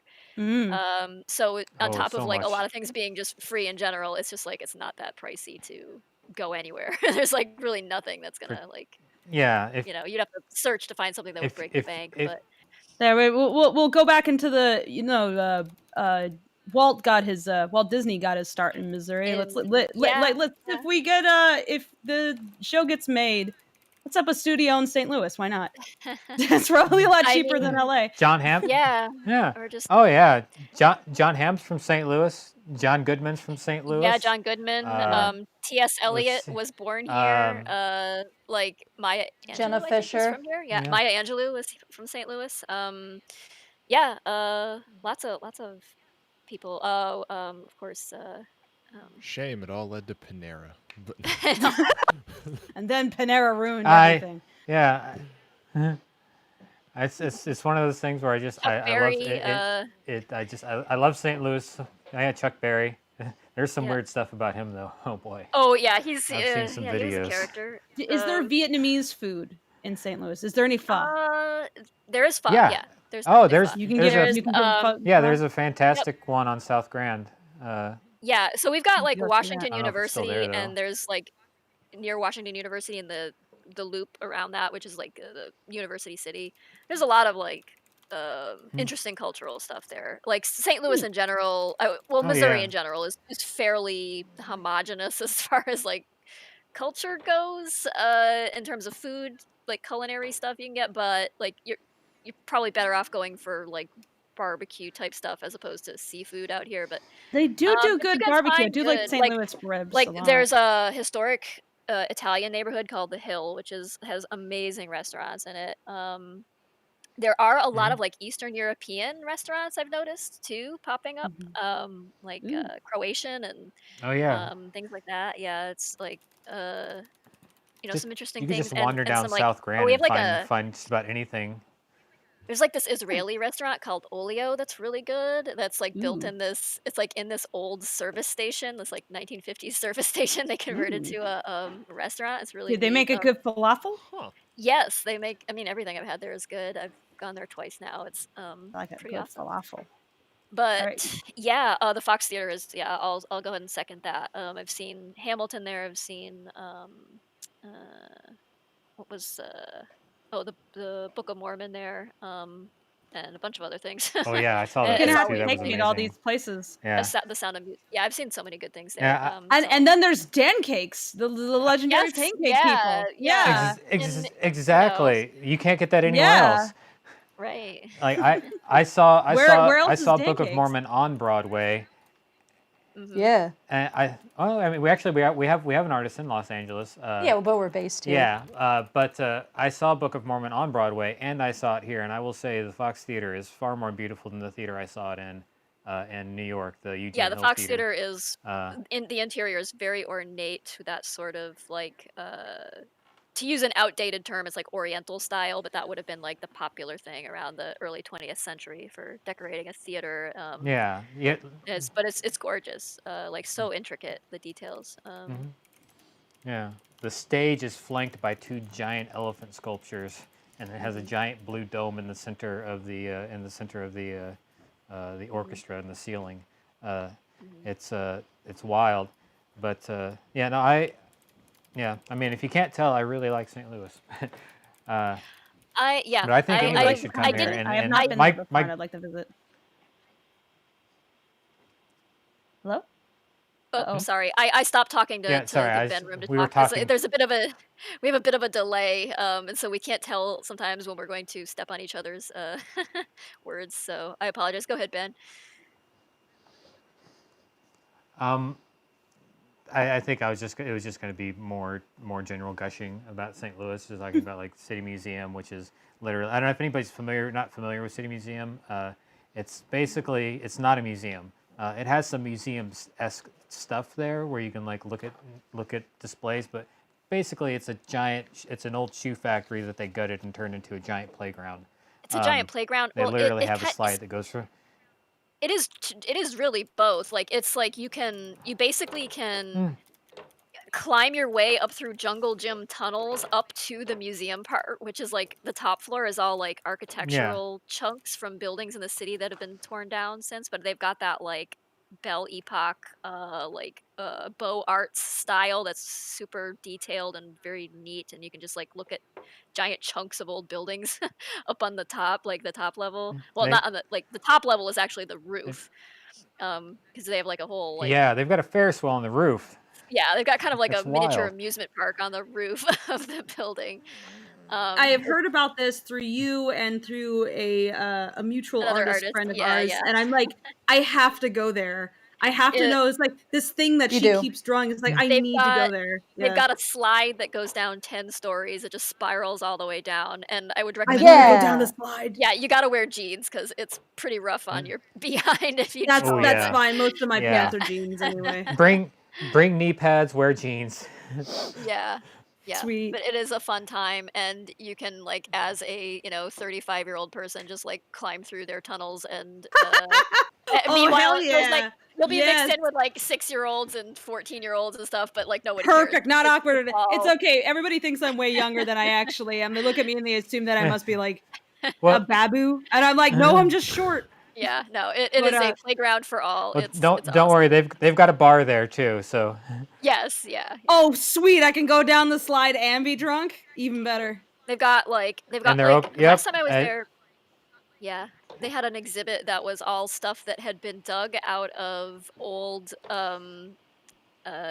like cistern pits and like outhouse pits. Like cuz people back in the day before indoor plumbing, people would have outhouses, and much of St. Louis was built, in the early 1800s through Civil War period, and so that was people would just like take their trash, which was usually like glassware or porcelain or things like that, and throw it into if they didn't want something, they'd like just throw it into their outhouse pit, like their and they would Neat. the A latrine, and they would historian's paradise. and so Yeah. yeah, so now when they're excavating these old properties, they're finding all this cool stuff that people just like literally threw in their toilet. Look at all um, this shit. There's actual shit exactly. and other shit. So it's like a treasure Shit and trove crap. of like these like shitholes turned into treasure troves, and so they Literal had like this shitholes. exhibit of just like all the hey, cool things they had found. one Like man's shit is another man's treasure. exactly, One man's shit is another man's crap. it turns into a museum exhibit at the city museum. It's also got like all kinds of really cool old like 1890s era like Nickelodeons and like arcade games and things like that. Just like really antique Oh, I love cool those. stuff. It is just like a Oh yeah, playground of and very cool my stuff. Yeah. my partner So actually we works in the cafe that has all the arcade game, all the old pinball machines and stuff. Oh, So nice. Nice. that's why, yeah, it's so But yeah, Do we want? seeing these. Sorry, go ahead. I said after you're done, we should answer some more questions. I Oh think. yeah, we should definitely get to Yeah, those. please. For sure. Mhm. Yeah. Okay. Yeah, let's get to questions. All right. Okay. Hey. Oh, go ahead and Ghost read 'em. Witch asks, "What's the progress for Lackadaisy so far?" And also, hear me out. Freckle is the waffle god. Okay. I'm Okay. curious why, but It's like, what's Freckle's premise? Is Freckle more pro waffle or more pro pancake? he would waffle on answering that decision that question. He would Will you be probably back? like Whoa. the strongest personality in the room would determine his answer for him, whether it's Nina, Rocky, or Ivy. They would like he would Freckle is feel our French pressure. toast centrist. Yeah, this poor kid. He'd just be overridden by those three. But Yes, he would waffle on waffles. Be he would great. waffle on waffles. Yeah. Yeah. Uh, Progress for Lackadaisy. You mean the short or the comic or both? the comic is I am like very slowly working on the next update. I have so little time right now to I'm juggling book editing, the film stuff, and Patreon reward fulfillment and Kickstarter reward fulfillment, and all of it is just like stacked on top of me right now. She is Cannot. working on it. It has not been forgotten, and she No, laments to me every day. So yeah, it is I complain definitely at the about it all the forefront of her time. I'm brain. sorry. Yeah. Yeah, as soon as I am out from under my workload, I will be back to doing comic stuff. Like the thing about the animation, like the short film is a finite thing, and so I will be able to go back to what I was doing before. And I Mhm. apologize for keeping everybody waiting. Speaking of progress on the film, we are about halfway through, and my expected release window is summer of 2021. Mhm. So Yep. that's about where we are. We're about halfway through, both production and also in general, and it's been picking up actually because we have a lot of animators who are still in college, so they had a lot of finals and stuff they had to deal with November, December, and for any project or studio, you just write off December for the December most kind part. of Yeah, everything kind of December just doesn't happen. And then on top of that, I mean the stress of political everything. stuff going on, just it creates some brain fog that makes it really hard to focus when you're an artist. So a lot of people on our crew and just in general, I've seen a lot of artists expressing the same thing. Just made it really, really difficult. That said, I have been impressed with how well everybody just rolled with it. Yeah, Like no, so many of them said that they like it was basically their refuge to just like work on making the cats do their thing. yeah. Um, Sometimes the best thing is having a distraction. So yeah, so they were uh, they definitely were they were on a roll, the animators, and it's yeah. picking up even quicker now that they're Yeah, no, not stressed by all these things. every couple hours or so, I check the animation channel to Yeah, see like what new things people are dropping in there. But multiple updates each day. yeah, the animators have been assigned. So the first assignments with the first handouts that went out were like Act 1, then we did Act 2. 2, Act 3, and now Act 4 has been handed out, and so we're starting to Mhm. see some new stuff come in that we're excited to share with you. And cleanup Mhm. is moving along now, and we're gonna be Mhm. We should ramping that have up. a new video for rough animation out next week. If Yeah. you're a patron, you can see a preview of some of that. And also patrons get I think they're the only ones that Yeah, get access to you get seeing yeah, patrons get access to some of the Act 3 stuff that we've been keeping pretty secret, yeah, so you've we seen don't some put of that it if public. you're a patron. Yeah. So donate to excuse me, threw up a little in my mouth. So I just burped. I burped Classic. real hard. Very nice. Yeah, I hate my own work. It made me throw up a little bit. Oh, fuck these cats. This is disgusting. What time is it? I've been drinking for hours.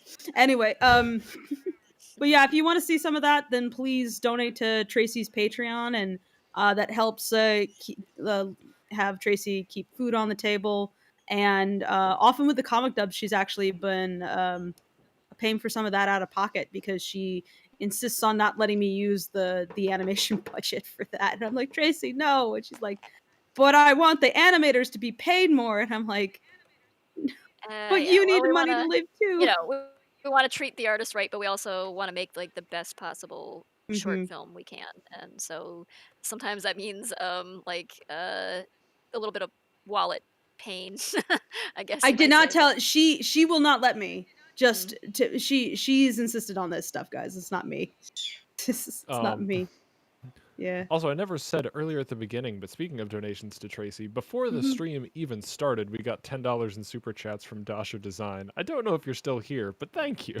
Yeah, thank you Thank you. very Did much. they That did was they have a generous. question? They just No, they typed in just all caps, I have to dig. Oh my god! Every time when I was working on that, and every single time that replayed as I was throwing together the audio, Tracy would crack up. So I knew it was good. Oh, it's just like Mike's voice was just.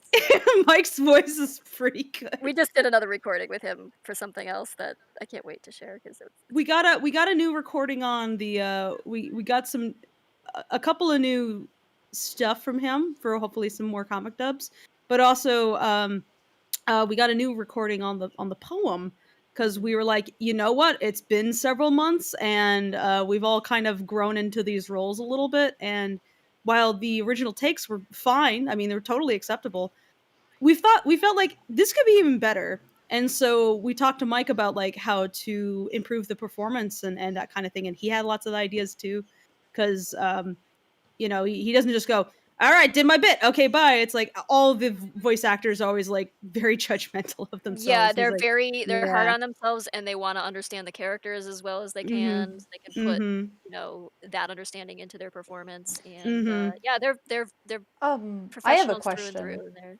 Yes. sure. When you say Mike, is that Michael Kovac or Kovat? I don't know how to Yeah. Yes, pronounce it, yes, but that is. Yes. Yeah. Michael K, I Yeah. guess. Michael Cool, because that's Kovach, something yeah. I didn't learn until very recently. Yeah, looking through your guys' stuff, and I was like, hey, I know that name, because my girlfriend and I Yeah. are both big fans of like Oh, Vivzi's stuff. of course. Yeah. Oh Hell of a yeah, so Boss and you Has Been you Hotel and follow stuff, and I was Hasbin. just like, whoa, Mhm. yeah, and I didn't Yeah, even recognize Fable, his voice, so really I speaks to I how good of animated an Fable all worked actor that. he is. on Has-Been Yeah. too. Yeah. Fable was an Yeah. Oh, no animator. kidding! Cool, what'd you do? Yeah, I did a handful of Like, scenes, mostly some shots from the beginning. It was years and years ago before it had even tight. exploded. Very early on, Vivs was kind of poking about some animators, and I said, "Hey, I haven't done any traditional stuff in a while that wasn't like small commission stuff. I'd be interested in being on the crew." And I had done most of my studio work had been boards and occasionally designs, sometimes animation, but for the most part, in my career, studios did not want animation from me because they were mostly pre-production and they would send everything overseas. So it was really fun to be able to, Mm. take the skills that I had kept on working on all these years and apply it to an indie project, and that was a lot of fun. And that was one reason I was like, you know what, I really want to pursue this in general because it kind of made me realize what I was missing out on my career. So in a lot of ways, like in That's several ways super has been cool. actually precipitated into this between my going like I really want to dedicate more time to indie stuff, and I think it'd be fun to keep on this kind of thing, and I think seeing how that worked out from early on really inspired me to like attempt something similar in the future. And then on top of that, um I met back when me and Tracy were talking about, oh, let's do a Kickstarter. We were like, okay, who should we cast first though? And it was basically like Rocky and Mordecai were our priorities for casting first because those are like some of the most dominant voices. Um, and we were racking our brains for like who could be Rocky, and I was like, well, there's that guy who played Angel Dust, um, and that guy. I mean, he did a really really good job, and this was even before the public release. And I was just very impressed by his performance and the degree of like subtlety he was able to put into things, even when it was like a wisecracking joke thing. Yeah. There's a lot you can read into the character just from the performance alone. Um, so when Viv set up a crew party, where she rented out a theater and a bunch of the crew actually flew out to. Sorry, that's Conyers. Hey, Apple, shush! I'm telling stories. Apple, no. Sorry, I live in a jungle. So when Viv sent out an invitation to folks to go to the premiere, and she had rented out a little theater in Hollywood, and everybody came by, and we watched it on the big screen. It was great. and that gave us a chance to like actually mingle, because I actually hadn't mingled with most of the crew. Like since I was in the process like so early on, I actually hadn't been on the work server before, because like my input on the cartoon had been years before a lot of it got formalized. But it did offer me the opportunity to say hi to Gotcha. some folks who had also worked on it, and I got to basically tug on Mike's sleeve. And a lot of the folks in the Lackadaisy know this story, but I got to tug on Mike's sleeve and be like, "Hey, so I got this thing going on with like rum running cats. Interested in trying this out?" And he was like, "Sure." And at some point, he mentioned what he had been offered by me to Ashley, his partner, who is also one of the lead cleanups on Has Been, and she's actually lead cleanup on Yeah. Lackadaisy as well. And Their story he is told her cute. about it. Oh yeah, he told her about it. He was like, "Yeah, this is like this character that they want me to try out for Rocky Rickaby," and she was like, "Do it, do it, do it, do it, do it, do it." So he realized that Nice. maybe this was a big deal. And yeah, we got him in an early recording session where we just actually had him go over the poem as like the first thing, and we were feeling out the voice and everything as first thing. And so that early performance is what you hear in the animatic. That is the start of the Kickstarter. So that was very early on. That was probably recorded back in, I don't know, was that January or February of 2020, Tracy? Must have been. Yeah, it must have been late January, probably about a year ago. Yeah, very early on. So since then, we had all warmed up into like how we were going to approach things, and like learn some things about like how to make the process even better, basically. And so almost a full year later, coming back to that poem and redoing it and being like, yeah, we can make this stronger here and this here. And it was just really satisfying to come back to that and kind of get a reminder of like how far we've come. It was really nice. But yeah, that that's guy's awesome. been super sweet. He's been fun to work with. We have a good time. He Yeah, we goof seems around and play fun. games Yeah, and he stuff in seems Yeah. the like, project server sometimes too.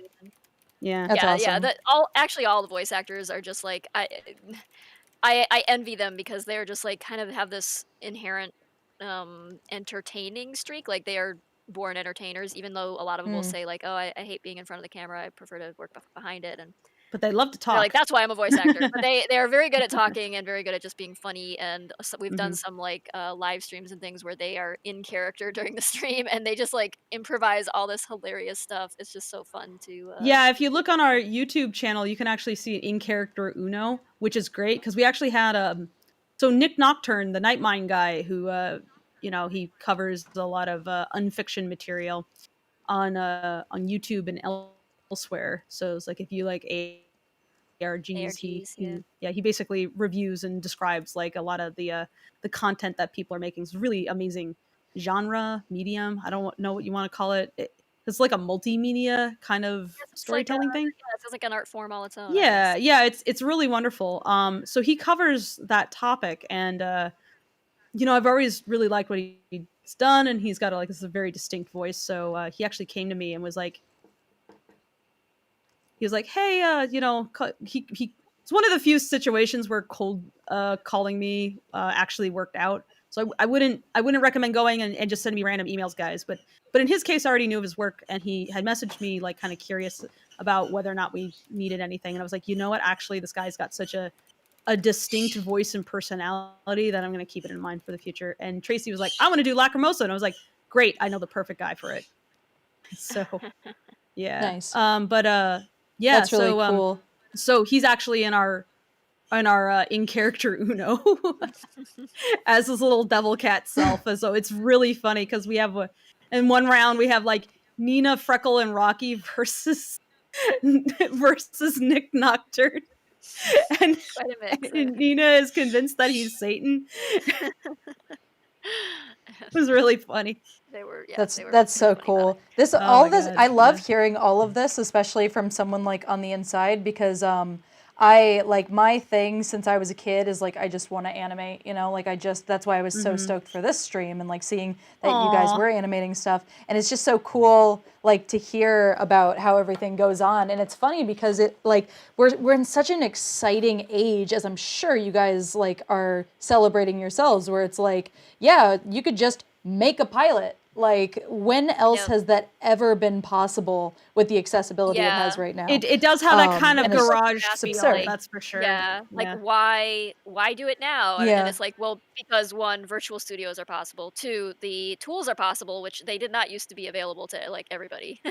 Like Yeah. you had to go work for a studio and use their proprietary stuff. But now you can get like Toon Boom and Yeah, if you have like if you have like consumer Yeah, hardware yeah. and software, you can actually Right. do a lot nowadays. That didn't Yeah. used to be possible. And So then Yeah. and then of course there's like the crowdsourcing capability, the crowdfunding Mhm. options, For sure. and then there's the increasing demand for cartoons for grown-ups. Like so, you yeah, know, a lot of Oh, people yeah. want something a Well, little I bit like what you different. said people want earlier. more than like anime is such a big deal. Yeah, Like, but exactly. American and Western studios just really haven't caught on in the same way to doing Yeah. more deep storytelling in that way. Like Yeah, they keep falling back on that sitcom formula, and it's like, okay, this is pretty funny or whatever, but it's like it's the same thing. I keep seeing like same formula over and over again, and no matter how many different ways they present Yeah. it, it's still kind of and it like can at still the be core, it's like, like and that can be funny and all. Like, there's a lot of right. that And stuff like that I love, I'm not but knocking it in general. Or just like it's I like want to there's make Yeah. other something things we different. can Yeah, do, like other it's than like the what do sitcom. I want to make versus what For I want sure. to watch is like what I want to make Right. is, well, Lackadaisy. Yeah. So, So we Yeah. feel like it's And a like I'm good sure like time to mhm. and all Go ahead, these sorry. streaming. Oh, sorry, I was just gonna say, there's all these streaming sources now that are You're looking for good. new material as well. So it's like maybe the opportunity's out there. I don't know. We'll see Mhm. what happens, but For sure. it's worst case We're gonna scenario. make Wait. a cartoon. We have a We short will, short yeah. film, and we can be proud of it. And It's like at minimum we'll make something beautiful. mhm. So, but we hope that it's Yeah. endearing Yeah, in yeah, other yeah. ways than just being pretty too. Yeah, of Hopefully. course. Yeah, I Yeah. hope it's Oh, Yeah. for sure. Yeah. And I guess it's just like I totally hear you when you're saying things like, making what we want to see in the industry, because like as I'm sure you guys are sick of the connotation with like literally right now in the US, animation equals kids movie. Like right. in the common Yeah. knowledge. Like I've discussed some of Yeah. my favorite more serious like animated shows, and they're like, "Oh yeah, like a cartoon? Like is it for adults?" And it's like, "No, it's not a cartoon. Cartoons Looney Tunes, cartoons It's a so low very, stakes. very Like there's weird some movies Right. wall. like Like There's Prince a of very Egypt, real top wall of my that head, exists. you know? Yeah. Yeah. I mean, you can Yeah, make the yeah. argument that things like that Pixar comes out with, it's like, oh, it can be enjoyed by adults too because there's more depth to it than just. It's like, yes, but it's like they aren't making things that you don't show to children so much. Like there's so much stuff you can't Yeah. really approach, subject matter you can't Yeah. really in the current zeitgeist, to use a really obnoxious pompous word. Yeah, like I like That like Soul might be one of their more adult movies that they put out. And yet if you think about like how much further they could go if it right, was actually meant for adults and not have to also be appropriate for kids and right, understandable to them. It's like Yeah. if you're talking about like existentialism and philosophy and death and that kind of thing, there is a certain limit in terms of what you can do if you have to make sure it's palatable to children, especially. Um, and like it has to be marketable. So like the souls themselves have to make good toys and that kind of thing. And it's like, right. Yeah, yeah. so Yep. But it then we have guides the shows like, decisions. I mean, Yeah. BoJack Horseman or Hmm. Bill Burr's Yeah. cartoon Yeah, the on field is Netflix. opening up. As streaming is a bastion for adult animation. I mean, and then of course there's other shows like Clone High back in the day. I mean, it's kids could watch it, but I mean, there's a lot Clone of High? yeah. No, kids could. I mean, like, teenagers could Teenagers watch it. yes. could Okay, watch that's different. Yeah. Yeah. Kids. I mean, and then no, of course there was always, like we they're had like they're like, who's JFK? or, Oh god. Gonna drink. very famous man who died. There we go. But yeah, it's Something, definitely something you geez, love we had Cuban Beavis sandwiches. and Butthead way back in the day if we're going really old. Yeah. Oh, yeah, Beavis yeah. and Butthead, Aeon Flux. Yeah, there was that whole, Yeah, like, movement MTV television definitely that happened on pioneered a lot of MTV. that stuff, but it didn't Mhm. necessarily. It's like even if it Didn't translate pioneered to stuff, it was still movies. like kind of in the background more than anything. But Right, and then right now with the pandemic, actually, there is a. It's been interesting to see how many folks in my in live action are like, oh well, what can we do since there's a plague going on? Oh well, animation can keep going, so they're like looking into doing that. And there's suddenly these live action people are realizing how much restriction there is on animation that has nothing to do with the capabilities of the medium and everything to do with the strange funding and political issues that exist because of how unions are divvied up here in LA, where yeah. it's like there's an animation union and animation writers are part of the animation union, but they're not part of the writers union. And the rules for the writers union are very different than the rules as a writer in the animation union. And like the amount of money you get paid as a writer on live action is so much higher than as an animation writer that it is ludicrous. But also, like, who's even considered a writer changes as well, because storyboard artists frequently should be credited as writers. Yeah. We are often asked to actually patch problems in the script, if not write things wholesale. And if it's board driven, you are absolutely a writer 100%. It's like saying that a Yeah, comic for person, sure. it's like saying Tracy is not a writer because she also draws the script. That's nuts. It's like, of course she's a writer. Yeah. But in the business of making content, there's a distinction where contracts Well, are written up a certain way, yeah, and the more work they have to acknowledge that you're doing, the more they have to pay they you, have to so they pay wanna just you, and they'd like pretend to that you're not pay you. So right. yeah, Okay, so so here's like board flip's artists don't happening. get We royalties better and shit. Yeah. Anyway, so yeah, we're gonna have a flip. mm. Here it comes. Yep, just Or about. you want to tell That's us a when part you're of this about to flip? process where you gotta carve it off. Yeah, I will. Gotta And it's unseal it. probably less than 10 seconds. Like I just gotta Okay. unstick their faces. So I want to say is I actually, of all the reference pictures you guys sent, and I know Tracy knows this, but when I was looking through like the YouTube and stuff, just giving it another look over for any ideas, I hadn't seen that your guys' like Pancake video where it's just like the dubbed comic, and this part of it just, it's so well drawn, it's so well delivered, and it made me laugh. And I messaged Tracy like, should I make like the really nice ref picture you sent me, or like the thing that made me laugh my ass off? And she was like, do the thing that makes you laugh. So hoping this comes That's out actually an emoji on good, the, you know? on the Lackadaisy, because everybody loves that image. Oh, perfect. Yeah. Perfect. It All is right. pretty funny. I think I've even seen it outside of like Lackadaisy stuff. I wouldn't be 1, surprised if 2, somebody stole it. 3.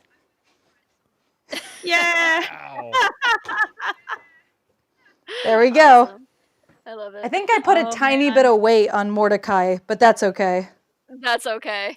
It's fine. It's He's a just very pancake. scrunched up, leaning He's backwards. just As a yeah. as a challenge, you should in the future do some pancake art that looks just like a waffle. Like how closely can you make a waffle look? Yeah. But it's made out of pancake. An illusory waffle. Yeah. Yeah. Yeah, for sure. It's an art piece. What I went for statement the is it? tiles in the background, and they're, I like I don't know, it. I like they look it. a little like, yeah, But I like the it's not challenge. perfect, I but like these never yeah. are, you know? Yeah, you never know what it's going to look like, at least not until it flips. I always tell That's people, no cool. matter the best case scenario, we're about 80% sure what it's going to look like, and that's the best case scenario. Yeah, so we decided for Excuse me. like I feel like I'm humorous gonna keep burping Mordecai in the instead mic. of like Yeah. instead of something where he looks more badass than Perfect, he yeah. deserves to. Uh, That's your fault, Tracy. I know. It was You gotta start taking him down a peg. actually art done for like somebody's like combat based card game, so that I originally like did it for. So that other image that was going to be the reference image. So, but yeah, I'm glad. Which was we very went with this one cool. instead. Yeah, okay, good. I'm glad you guys like it. Yes, love it. Thank you so much. So I'm going to give that So, 1 and, second. To Yeah, wrap of what I was course. saying. Yeah. Yeah, neat. it's been a joy watching you do these. Oh, yeah. But to wrap what I Oh, was I'm saying, glad. And I'm just touching. yeah, a lot of live action folks are suddenly realizing the problems that exist in animation have nothing to do with the quality of the people who are in the medium, and has everything to do with um the contracts and awards ceremonies and that kind of thing, and like how that stuff actually limits what animation can do, because suddenly like people don't want to buy a thing because they're like, oh, there's no prestige behind that, because there's already an assumption that nobody wants the thing, so they're not even going to attempt to make the thing. Those attitudes are slowly changing. But yeah, it is seriously, it is a struggle to get folks to understand that this is a viable medium often. um and even like when we were pitching it around, like I was told, oh, this is beautiful, this would be really cool. However, uh what we're looking for is something that can last like seasons after seasons after seasons. Like a lot of people just want to get the pitch that can be like the next Simpsons, basically. So they want the next Simpsons. It's not really about like what's the next cool thing. They want the Simpsons Mhm. for adult stuff. And if it's adult, there's very few networks that will take it. So kid stuff, there's more networks that can take that. So people pitch and focus on kid stuff because it's just more likely to get sold. Mhm. So if you got something really different going on, you basically have to use kind of other means of making your pitch, and that's what we're trying to do. So Yep. it's like, look, this earn money this way. We got it done like this. We have this audience that has built up over time. This is how engaged they are, and so you have like actual numbers to, excuse me, to make your argument. Mhm. Um, and that's one reason why I Yeah, was yeah, like, for if I'm sure. going to work on this, I have to put in like all my entire effort into it, because it's going to take a lot of work, because I'm definitely rolling a big boulder uphill.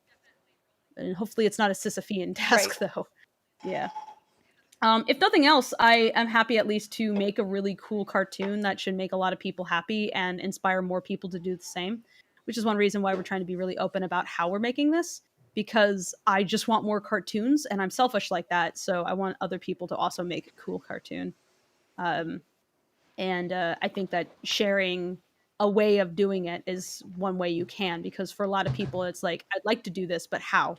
And it's like, if they don't have some sort of roadmap that they can follow or adapt for themselves, then it's that much more difficult, because you never want to be like, you know, the one shoveling the snow out of the way to make your trail. You want to like hopefully have it be already tamped down, like somebody else's shoe prints are there, so it's a little easier to shovel out of the way, to know where to go, to know that you're not about to step into a hole that Right. happened to just be covered by snow. Anyway, I'm from New England, can you tell? All right, more questions. Here's a lighter question. Oh wait, no, a different question from Dutchies.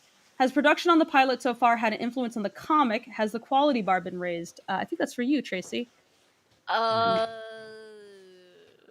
I mean, no, I think if anything, the comic kind of informed the pilots, at least the writing. Well, yeah, I mean, naturally. I mean, well, we've done a lot of like of working the character designs to be animation friendly, and uh, adding flourishes and taking away detail, and just it's a different art form, so it has to, like, the character model has to serve a different purpose in this case. So we Animators, we had to did a lot of reduce line yeah, mileage. Yeah, had to do a lot of thinking those over, and iterating on those, and we made some decisions that I think have certainly, like, started influencing the way I draw the characters now, just in general, because I like little things like we have these little, like, curly cues on the end of Nico and Seraphine's tails that suddenly, like, they didn't used to I was like, exist. hey, I like these, and then, like, now, like, every time I draw them, I'm like, should I just add these in, because, like,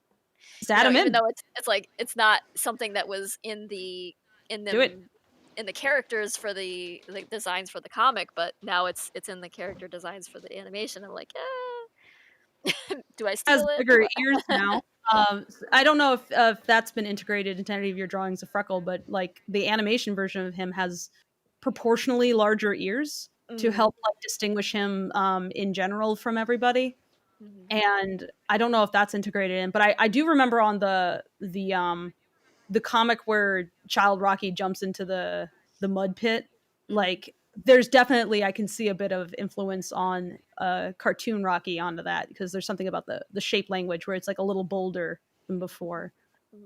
Whereas I think usually he would have been rendered slightly fluffier, but you're starting to play around with like more of a distinct shape, like allowing that to just be, it's like a distinct tufts instead of necessarily going in and doing every hair. So I noticed that kind of creeping in a little bit. Yeah, I tend to pull back on the detail levels for the mini comics pretty frequently, or I'll do something a little bit more experimental with those. But yeah, it's definitely like all of that time spent iterating on the character designs for the animation has changed somewhat my approach to drawing them in small ways, or maybe some subtle overarching ways too. I don't know. Um, but other than that, yeah, the impact it's had on the comic is that it's caused me to delay working on it. But I as soon as I'm back to it, I'm pretty sure I will try to keep it. I mean, I've always tried to make it better as I go. Yeah, Tracy is never like just it's not that the cartoon would raise the quality level. If anything, I say, Tracy, don't kill yourself, please. So anybody who's read the comic knows it's like it keeps the look of it keeps going higher and higher and higher, and I'm just like, Oh, for Well, sure. I mean, but there's also something to be said for like detail level doesn't mean equal good. It's like sometimes good is reining it in and pulling back. there is such a thing as over Sometimes rendering. less is more, and yeah, so like probably what I'm learning here is how to work with fewer details but still make it look good, and that's part of Yeah. the art of animation, and it's also part of the art of comic making. Honestly, I would say like anybody looking to start drawing a comic or to do illustration or something like that, don't go in with the mindset that like the highest detail level equals the best art. That's really not Do how it not works. do that. Do not do Yeah. that. I thought Oh, for my buddy sure. Jules Rivera was relaying the the wisdom of a different comic artist she knows, which was whenever you're doing comic, put in 80% of your best. Not 100%, but like 80% of the way there. Yeah. So that you can go 100% when you feel like it, when it's necessary. But most of the time, you can't do 100% because you just don't have the Right. energy. I Time mean, for that. So you design around something else. yeah.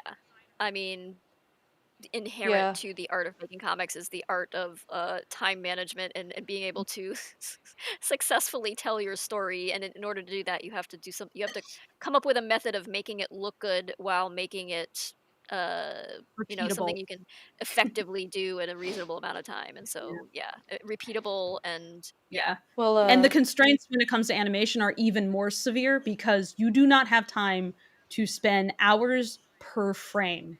You do not have that time. It Yeah. will never get done if you do that. Yep. So Well, and I just wanted to say that like I really like getting to talk about all this comic stuff. I can't believe I haven't even mentioned it. We haven't really talked. We've talked more about potatoes, I think, than like comic stuff. But they're just neat, okay? Yeah, no, I'm not opposed. I promise. If I ever like sound grumpy, like Potato, get outta potatoes again. here. No, this is the best Pancake kind of person hates conversation. potatoes. Potato's always in here stealing all the Yeah. attention and glory. Just typical potato. Maybe behavior. pancake should expand into other forms of pancake. Maybe so it's like potato pancakes, either made out of potato flour. Potato sculptures. I love how you Imagine- said we should go into different kinds of potato, like Freudian slip. Like you're like, you guys should do different potato art. I mean, sorry, pancake art. What are you making? I Potatoes? took too fast from my mouth. Sorry about that. You could do Idaho potatoes, Yukon sweet Gold potatoes, but- and russet red potatoes. But imagine the beauty, like the impressionistic art you can make if you made laka art. Who's doing that? You do laka art with different colored shredded potato and arrange it in such a way you can make beautiful impressionistic landscapes and stuff. Redo a Monet in potato. Why not? Perfect. You be But the all only I people- was gonna say is I actually. Oh, sorry. Delays. I sorry if I'm interrupting or anything. No. I just wanted to say that I actually make comics, and I'm hoping to make it something I do more like frequently. Right now I'm working on a lot of commission stuff and but I make comics, and yeah, what you're saying about keeping it simple almost feels like it's an attack on me, because I keep my It's an comic attack on style Tracy as specifically. simple as possible. Mhm. And yeah, but like the artwork in Lackadaisy is just crazy high quality, and my like the little comics I do, and it's mostly just stuff about my life or just things that I feel like I need to explain visually, like more slice of life stuff. And the art style is like Calvin and Hobbes simple, without like Bill Watterson's master like simplification of environments and stuff. And it still takes me forever, because like I have to bash into my head over and over again, it's about the story, it's about the story, it's about the story. Like a good comic, like 9 times out of 10, a good comic doesn't need perfect art. It's the script, you know? And so like God, it's just like It's we're the talking about art this, is and I feel like a pain in my heart where it's like, listen to them, they're professionals. Yeah. It's The, true. a It's couple of things. I mean, the art is part of the script too. So it's like if the art is conveying what you need for that point Yeah. of the story, then it's fine. It only becomes an issue if it's Of like course, I'm saying like details. yeah, you don't need all the details, that's Yeah. for sure. And in or you can choose in when some to ways they apply. can get in the way of the story Yeah, if you're, very much. they Yeah. can obscure your Or intended I found it. visual There's a lot of communication. beautiful comics I've seen where they're hard to read because it's so pretty that I am distracted from the story, actually. That is a thing that has happened to I me. found that like I've made comics for humor before, and I found that pouring, 3 hours of work into each panel can make it less funny. Like some of the stuff like I Sometimes post you on need Instagram and everything. That's actually how I got found by Pancakes, is I was putting art, like mostly my comics out, and I tried pancake art once, and they were like, oh, we like the cut of your jib. You want a job in the pancake circus? You don't need school. Pancake job, pancake circus. Yeah, the Well, pancake. by I the way, call do it you want that to, very often. why don't you go ahead and, if it's okay Yeah, with, plug your comic.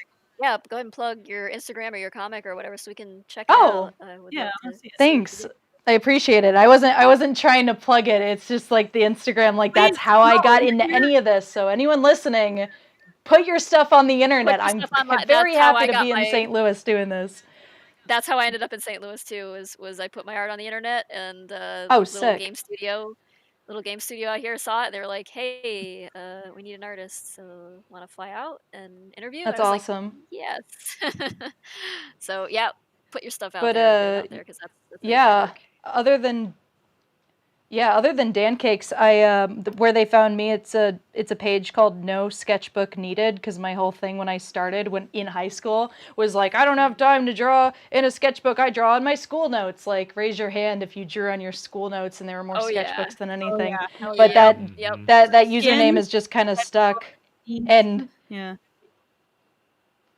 yeah, and part of the reason that like I kept that around is not only is it on all my business cards with Pancakes now, but it's also like, oh look, I do pancakes. You can make art on anything, and I kind of like the philosophy of that. More, it's just a convenience thing, but yeah, I post comics when I can, and I've been neck deep in a project for actually Dan, who's in our chat. Maybe he's still here, but Yeah. he has a giant project that I'm illustrating, and it's 35 like Lackadaisy level of detail and lighting and shading, and it's 35 illustrations. And once I'm done with that, I want Wow. to pour more of my time into comics and animation. But Maybe you yeah, should make no, a it's comic amazing. I Pancake. love.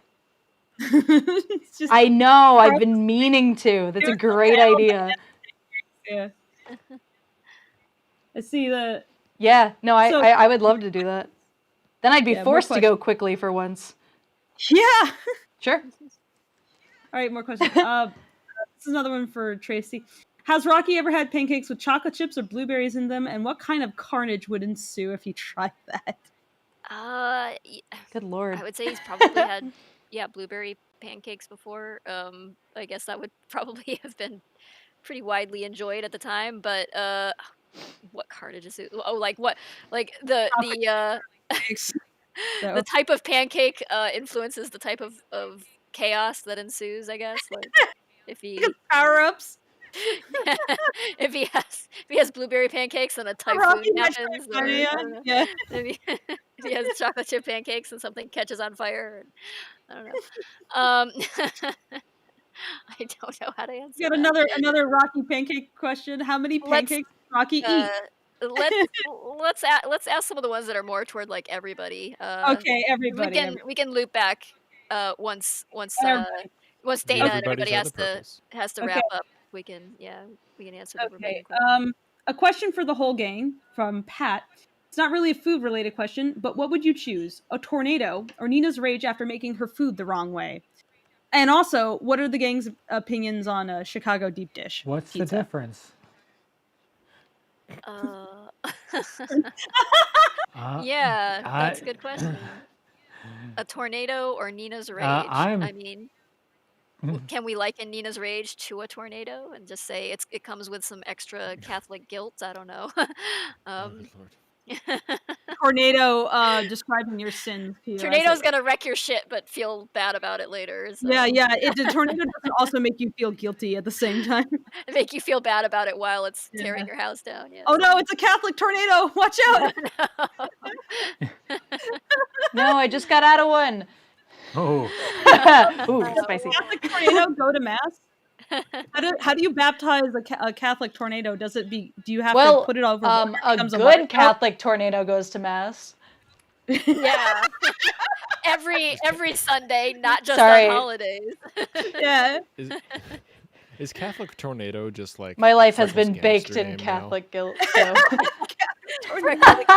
Calvin Freckle, the Catholic tornado McMurray. That is so non-threatening sounding. I love it. The Catholic tornado. And I just. Are you a hero or a villain? It's Or- very contrite. I'm very sorry for existing. How does a Catholic tornado like Ash Wednesday? Does it just like go over some soot and just becomes like dusty? Yes. Is it a dust tornado? It gives Is them it a little chocolate dirt for 40 devil on- days. No chocolate for 40 days. It cannot tornado for 40 days. It cannot tear down a chocolate. But imagine the Catholic tornado. And Artisanal chocolate. Yeah, don't. Yeah.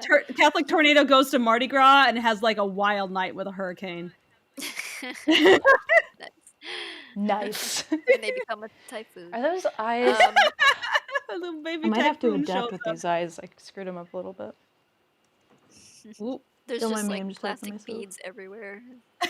You'll just whip it out at everybody.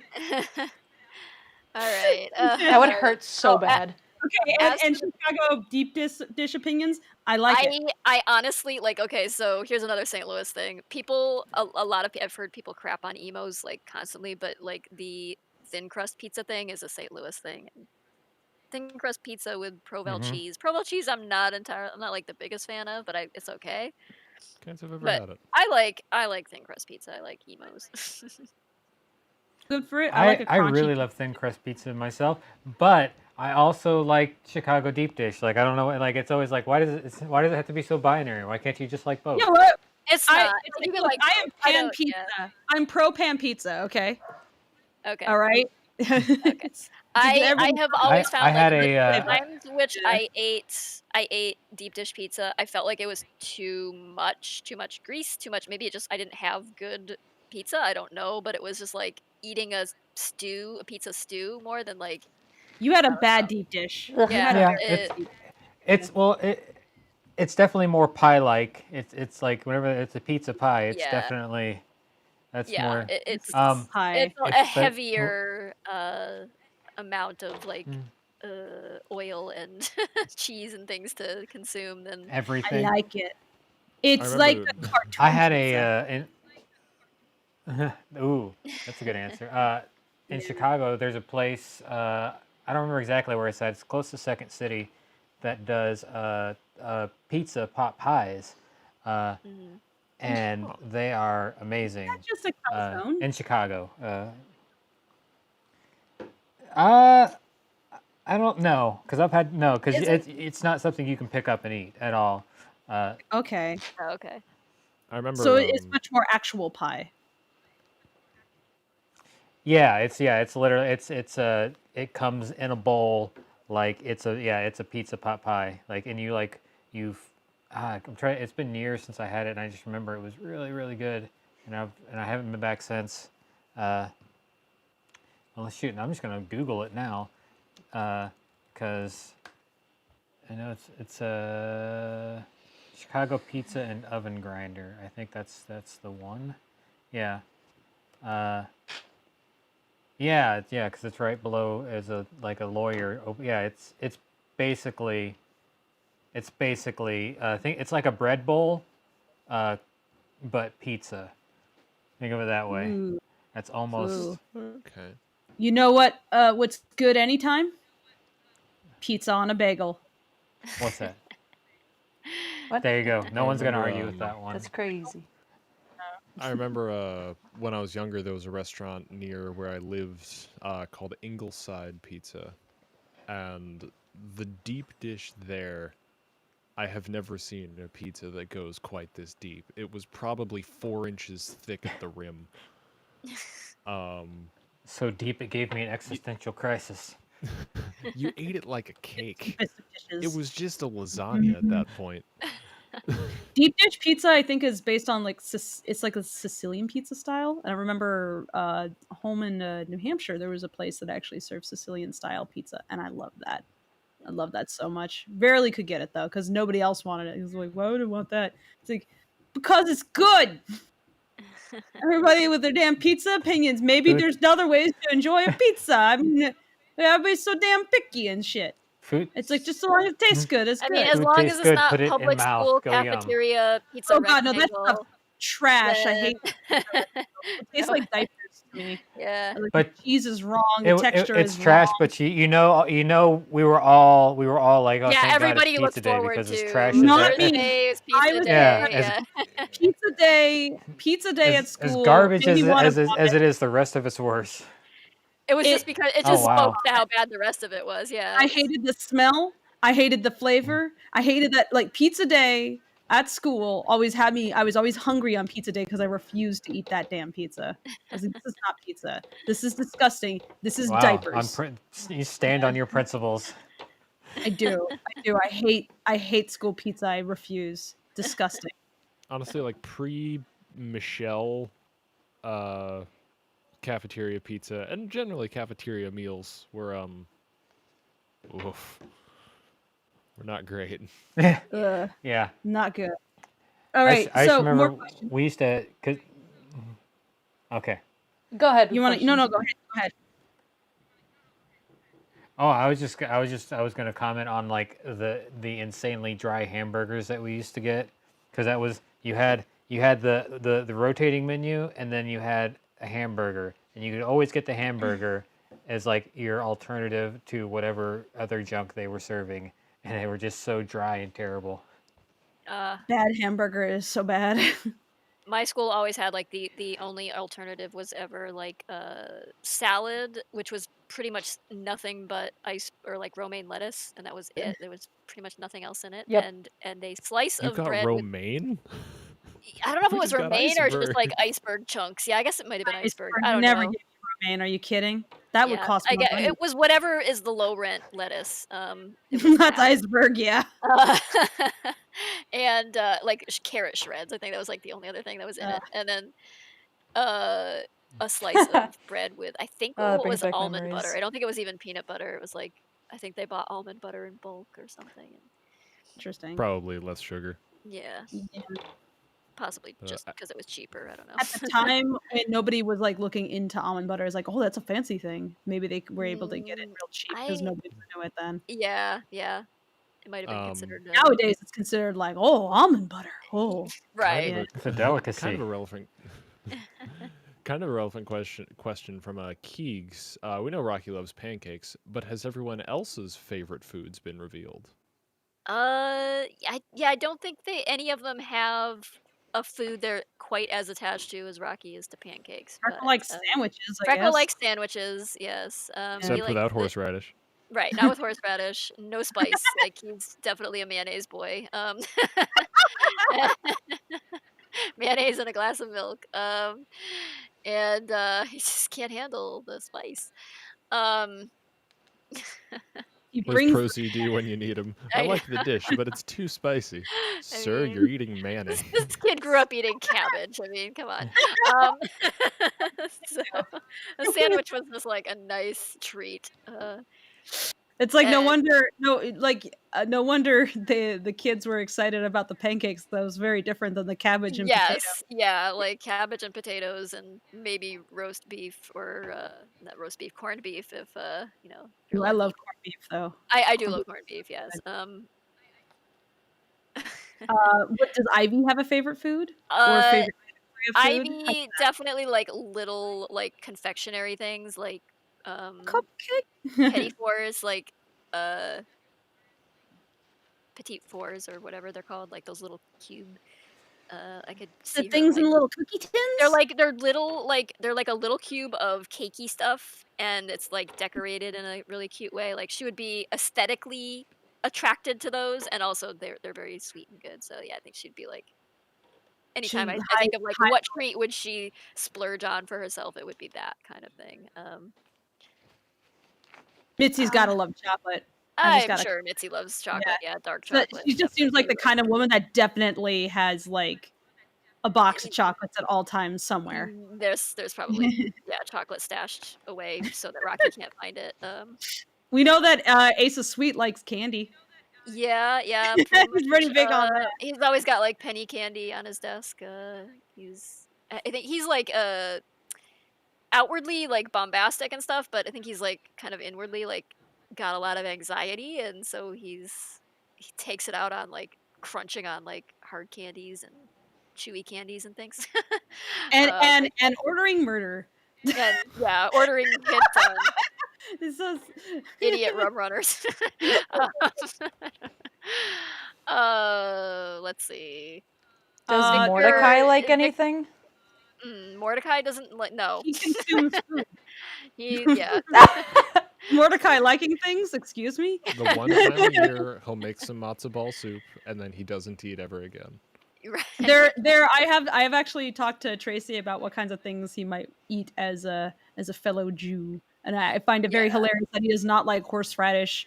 And a lot of the No. things that he's not a fan of flavor-wise are actually pretty fundamental Pretty to like standard, Jewish yeah. Like he palate. would have been like Oh, he would very have been like this insufferable picky kid growing up. miserably Yeah. fussy. Yeah. But I think Like it was Passover with him must have been like, but I don't want to eat the maror. with him though, I think it's more like it actually got worse later in life when he Mhm. had more control over what he could consume with Yeah. his childhood, just kind of like Pickier. relegated to whatever your parents feed you. But um yeah, I think he likes things where he can distinguish the ingredients. He doesn't like it when like ingredients are mushed together into some kind of concoction. So he's like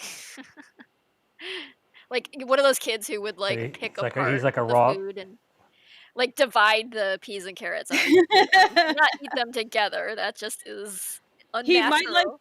he might appreciate like more modern gourmet cooking then that like focuses on like choosing one ingredient and like just making that maximally good, like reducing the number of ingredients. You've really Deconstructed everything. nailed the Yeah. expression there, Dana. Loving Yeah. it. Thanks. Thank you. The proportions are a skosh off from the reference picture, so it's probably going to look like Dana's art style freckle, but it's going to look really good, I think. Totally It's fine. it's in pancake Like I made form. the eyes Yeah, higher like- up and bigger. And Who Yeah. wants an exact replica? You want like if you've got another artist working on something of yours, you want them to put their artistic touch on it and not be like a yeah, if you want Like a a- printer as your pancake artist, you should have asked right. Dan. Yeah. Should've Dan made a can look at pancake any picture and And then- replicate it, Like a invent waffle and yourself- it's invent yourself a crazy. pancake printer, and then yeah. I mean, there is the Pancake Yeah. bot pancake printer. Is there I- okay? There already is a pancake. Newt printer. knows what's up. So at Cartoon Network for a while they had the It's pancake not- poop machine that would poop out a pancake for you. If you want Okay. pancakes, it would go onto a little griddle and cook it, and then it would be delivered to you via conveyor belt. Wait, and I was, is this is this the most delightful thing of all time. Cartoon Network Studios? Yes. Like, is this if you work there? Okay, I thought you meant like on Yeah. TV. It was just like, check out this machine, No, poop a no, like pancake, and all the kids at Yeah. home are just like, You have to like At wipe, every- you have to like on wipe it every floor. afterwards. on every floor at Cartoon Network, they would have like some kind of unique snack on the floor. They would rotate it, but on one floor they had the pancake. They had the pancake machine that would poop out pancakes for you, and It's so ridiculous. that was it's so good. I was like, so I worked freelance for Cartoon Network at the time, so I was rarely in studio except for meetings. But I was so crazy jealous of my friends who could just go to the pancake floor and get pancake whenever they wanted. It was like, how dare you? Oh, how dare you? I would That would definitely have come been in terrible with for me. my bottle. Oops. Oh yeah, so bad. So Having all of the delicious food at any given moment is oh boy. well, that's actually a problem I've had in studios where they'll just have like snacks and candy available all the time. And they do that as kind of oh yeah, if you're feeling snacky, then you can have this. And it's like, honestly though, constant access to M&Ms ain't as great as you think. Because you're pretty quickly like, you know what? I don't want to sit here and just munch on sugar while I'm working. It's like making my teeth hurt. Can we have like healthy snacks? You got some nuts, some dried fruit, and they'd be like, no, we got this garbage we Yeah. got from Costco that is like Well, only good in small doses. So you know. that and like when I work and I'm a little bit of an anxious eater, and I also have like pretty intense ADHD. So if I'm like trying to sit down and work on something, but it's not the most fun, spectacular thing ever, I need to keep myself on it. I usually do that by like listening to something on YouTube. I almost always listen while I same. draw, or music. Or the other thing for me is just munching on something. So I enjoy a workspace where I can walk in and be like, okay, there's no food. Like I'll get gum or something, or I'll bring my own Yes. snacks. But like, Gum is if I great. was in an environment where I need to like make decisions and work hard on art, I would just be sitting there like, oh, I gotta get through this, and like just eating M&Ms. Yeah.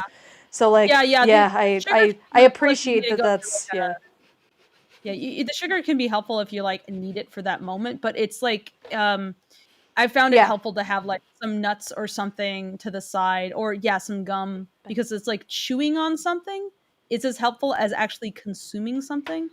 It's just something about like your By the jaw way, working its way. Maybe it's we are just like flipping some this. very Sorry to ancient old interrupt. thing back when we were like monkeys who chewed on leaves, and that kind of helped us think. I don't It know. helps you you're ruminating. That's why they call Yeah. it. Why ruminating also means like thinking over something, like as Yes, well as exactly. So I actually found that You guys chewing on ready? spinach leaves. Got like got like a handful of raw spinach leaves and just chew on that. It's kind of nice. I Yeah, never tried that before. You guys ready for yeah. this?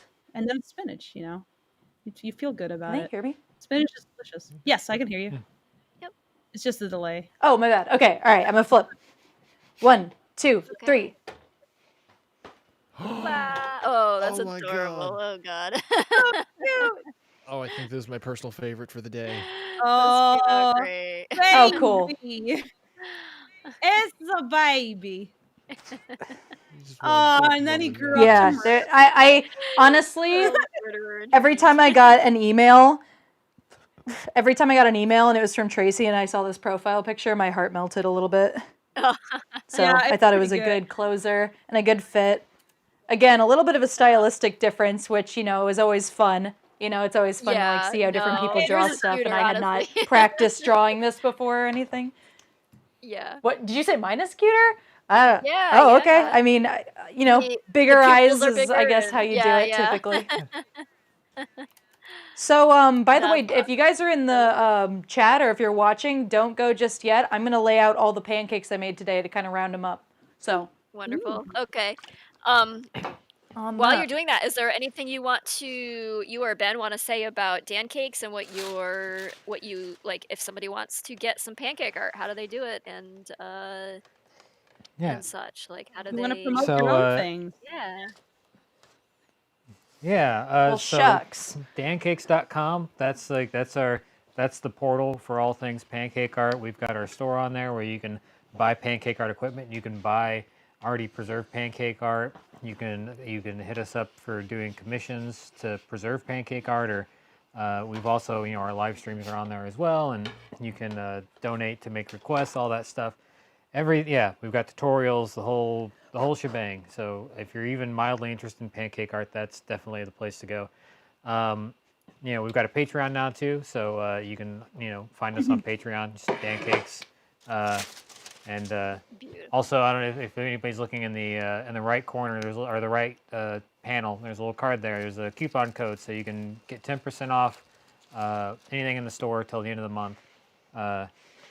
So what do we got? So in yeah, store? I'm gonna take that's I think. store. Let's see. You got Also, mugs or we something? offer things like if anybody wants a custom pancake like this, like today I got some pictures and told to make something. It's like if anyone has a family member or a pet or whatever, a favorite celebrity, you can personally order one from us where it's something like if you want Rocky eating pancake, there you go. It's like we can do that and we can preserve them like the stuff you see on the wall. That sounds like just an awesome sort of gift to give, like the random like weird person in your life who, yeah, it would be like such a neat I have novelty to say, gift to I have. love the frames. Great The conversation frames are starter. really Yeah. nice. Yeah. I like the We'll get a- stained. Yeah, shout out to our manager Hank. We're gonna get some. He makes those I got the so well. handheld going. It's a little grainy, just because the wireless. But like, I'll move slow here, so you guys. And can you see. sell also art kits so you can make your Frames own here. pancakes if you want to get into this yourself, apparently. Yeah, absolutely. That is That amazing. griddle I was Yeah, like working on the whole time, the spatula, that's all for sale, and it's the Cadillac of pancake art equipment. I dare even say that you might as well not even try anything else. I used to do it on a frying pan before Dan Cake saw my work, and it was miserable. no. Like this Yeah. griddle, and it's just a good griddle. It's a good spatula. It's a good set of bottles. Like it all bottles, spatula, So- griddle, all come with it, a manual, and then you can get more bottles, colors, whatever you need on dancakes.com. Amazing. You Flip can it get around here so I stickers actually get the right- apparently based on the pancakes, which look pretty cool. Yeah. Cool stickers. Yeah, for sure. Yeah. That was a one pancake from each artist made into a sticker. Mine is the Galaxy Lion that I was really happy with. I like it. That's very pretty. It's very, very pretty. Thank you. Beautiful. All right, switch. Yeah. back. So yeah, if you happen there to we look go. at their Twitter, their Instagram, their YouTube, you can see all kinds of like such array of different art styles. The portraits are just like crazy cool. I'm like super impressed by Mm-hmm. Hey, Ben. how well that turns out. They don't want to look at me. They want to look at the pancakes. I There we mean, go. you're nice too, but yeah, the pancakes are the draw. They're lovely. Yeah. Thank you. But yeah, Amazing. I'm pretty Oh, happy God. with these. Like, they're I definitely feel like a touch rusty just because we had to lock down for 2 weeks. You can probably guess what that's about. And it's right. nice to get back to it. It's nice to feel like I'm making art on the griddle again. It's like you said, we don't just do pancake art, we make an art form out of pancakes, which maybe sounds like the same thing, but we No. love No, experimenting. we Mistakes are understand. delicious. Any mistake you make will help you. Yeah, Mhm. yeah. But yeah, thank you Rocky guys would so much know. for having us. I don't know. Yeah. He seems like the kind of guy who would know. But Yeah, no. yeah, I absolutely thank you guys so much for having us, and we hope that not only you guys at Lackadaisy, but then everyone in the chat enjoyed it. Yeah, I mean, this was a blast. I've been looking forward to this for weeks, and it got delayed once or twice, but I appreciate that, you guys Yeah. made it Same, work. yeah, we've been yeah, you guys like reached out and I was like, "Hey Fable, like there's a pancake art place in St. Louis," and they And I like was, do it, do it, do it, do it, contacted do it, me. do it, do it. I was like I'm like, "Oh Do not yeah, say no. I think we kind of have to. There's no saying no to this." So we've been looking No. forward to it for a long time, and There was a question. One of the questions asked was a question for the gang. When things are safe, will you make a trip to St. Louis? Absolutely, happily. If I can get vaccinated and I have the opportunity to go cross country trip to go say hi to Tracy, I will totally come, and then I will haunt you guys, and I'll be like, make me a pancake. I want to see how tasty is it. yeah, Yeah, if, edible are these and you pancakes? guys are Definitely, if always any- welcome here. yeah, in better days, Yeah, you know, if any of the crew comes out here to visit, then we will make a beeline for Dan Cakes. So yeah, Please, Heck please yeah. come see like how we do it, and we'd love to make you something. Like, we don't open our studio to everybody, but like there's a lot of mutual respect here. I think. Like, I'm gonna step I over will here make because you right some now I'm gonna content. throw the gauntlet Just serve down. it to Right? me. Yeah. We'll have a pancake battle. Right Who can now, make? I'm putting this out into the world. A Pancakes challenge, a pancake art challenge, us versus you guys. nice. I'll do it. And Oh. we'll let you know. We give the art. We have a handicap. We give ourselves a handicap when that happens to to level the playing field. So Do you make your pancakes there we go. left-handed or like? once Okay. Something like that. I have done that actually. Giant We did unicorn one where I mask. had to draw a tiger. I had to draw a tiger left-handed, and oddly enough, it wasn't that bad. It wasn't a good enough handicap. I think we didn't actually. We had to blindfold one of us once before we Yeah. before it was like. Okay, Or so we you make your had pancakes. Dan. No. Now I want this handicap. Let me Yeah. make pancake art blind. Okay. Fuck it, I'll do it. So I'm being Or we use one of I'm those being asked by our chat, long reach arms, the squeezy arms. someone in chat wants the Pancakes team to dab on camera, please. I will leave that to you Oh, if you God. want to fulfill that request. You like it? Reverse All right. dab. There we go. Hey, What hey. happened? Oh, well, let's incentivize it. If you will go like give them a Oh. subscription on their YouTube channel, then, or like I subscribe, ruined We it. we and they will give dab them- for you. We'll do one dab for every subscription. You guys are like, all right, we're Yes. gonna monetize this, and I'm just like, Oh my god. So that's at least two Sorry, subs. I'm two like subs 14 to at heart. now. 2 subs to Pancakes now. They Yeah. are owed Yeah, for yeah, two dabs. You better sub. exactly. Yes, we're in dab debt. Yeah. Yeah, I mean, and we're get the happy to guy hang on. out as Yeah, long as you guys want us. Like, if there's any more questions. Oh, you want Oh Ben to dab? Is yeah, that what you sure. meant? We've got alright, several more alright. questions. All right. Let's zero in on. Oh, Hey, if I okay. got to. You know, if walk if you over want to here. wrap up, that's totally fine too. You have entertained us for hours now, All right, so there we we go. really appreciate And that. there we go. Yeah, I mean, We can, questions are if totally you wanna- fine. Like, You're you welcome, guys, everyone. I'm loving this. Yeah, we're loving this too. We're having a good time. Okay, so more questions. Pi asks, how is the cast and crew? I know you folks have been working your tails off between comics and writing and animation and historic events. It's an interesting way of putting it. Historic events. Oh. Oh. We are Um, experiencing historic events. Please stand by.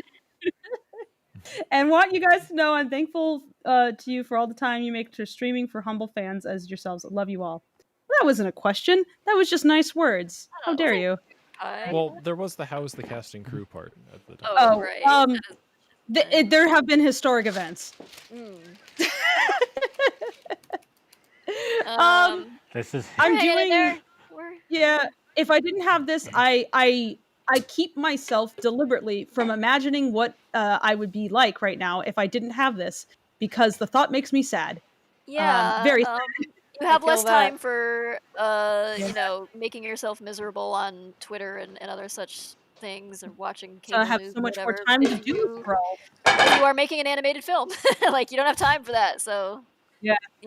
Find I can't wallow in my own misery because I have to get out of bed because people depend on me to give them notes and stuff. And if I'm just gonna sit around and be absolutely miserable, I'm not actually gonna be good at my job. So I have to deliberately pin myself in a direction to balance the general malaise, which is it's a bit different for me, but I'm determined to not be the person who brings everything down. So, and we often when we're chatting, like we'll talk to the crew, or me and Tracy will talk to each other, and we'll kind of like if we're not feeling great, kind of like the other one will kind of bounce off of that and bounce in the other direction to help make things more bearable. Because it's always great. You have a friend who understands anxiety and panic attacks and knows from experience like what is probably the better way to handle that when someone is dealing with that, instead of someone just like, oh, just cheer up. It's like no. But yeah, no, I've had my Just stop being off sad. days, No I've had problem. my better days. Yeah. I would love to. just forget about it. Who cares? We've It's, been working very closely on this thing for a while now, and it's not just like coworker thing, but we've become friends, and so it's nice to be able to like commiserate with somebody and find yeah, someone to chat with about like the shit you're dealing with. Like everybody's dealing with things right now, and yeah, but it is a comfort when you don't feel like you're alone in dealing with it, and so the work server has become a bit of a place of refuge where we can unwind and chat it out yeah. or watch a goofy dumb Oh, movie we're getting another Mordecai. or Oh, oh oh, we're being treated. oh Oh, my oh, wow. Bonus round. wow bonus Oh my pancake. goodness, Oh thank wow, you. thank you, you have been awfully What is Yeah, I mean, you have been so this? awfully generous with us. Wow. Oh Oh, boy. generosity. I love this specific kind of generosity. It's pretty Yes. good. We get some unique Beth specific. Is this Oh, the this is Glocktail perfect. fan art we've always wanted? Glocktail, hell yeah, I love Glocktail. Glocktail. Glocktail makes me laugh so hard. We had, oh my god, there he oh, is. it's my favorite. Uh, It's but more to cake. more to Tracy, cake. Jokes this is the aside, I one can that you make you keep guys and put in another your house. pancake. I'm Yes, yes, this is the one you keep. yeah. Yeah. Okay. Fair enough. But I'm happy to make you guys another pancake if you want. I can make like another quick like 20-30 minute one. I'm just enjoying this and I'm If not you do running off to anywhere. if So you do anything, maybe Ivy or Mitzi. I What do you can check the think? poll and see who is the Sure. next highest vote. Yeah, who was the next one? I feel like one of the ladies needs Well, it. why don't we ask the chat like what they want? Yeah, chat What are they feeling? of the. I would request of the ladies because we've got 3 dudes. Let's give the ladies a spotlight. Let's see. I love this. Is so good. Yeah, Tracy, this is the one you definitely keep. You can't not take do this you, one home. I started we've got, this as a joke. Should I finish it? Yes. Should I finish Yes. this? Yeah, you Okay. can make it crappy. I was literally just doodling. I do gotta write this backwards because when you flip the pancake, you flip the word, so it'll still say No, die. it'd be great if it was die backwards though.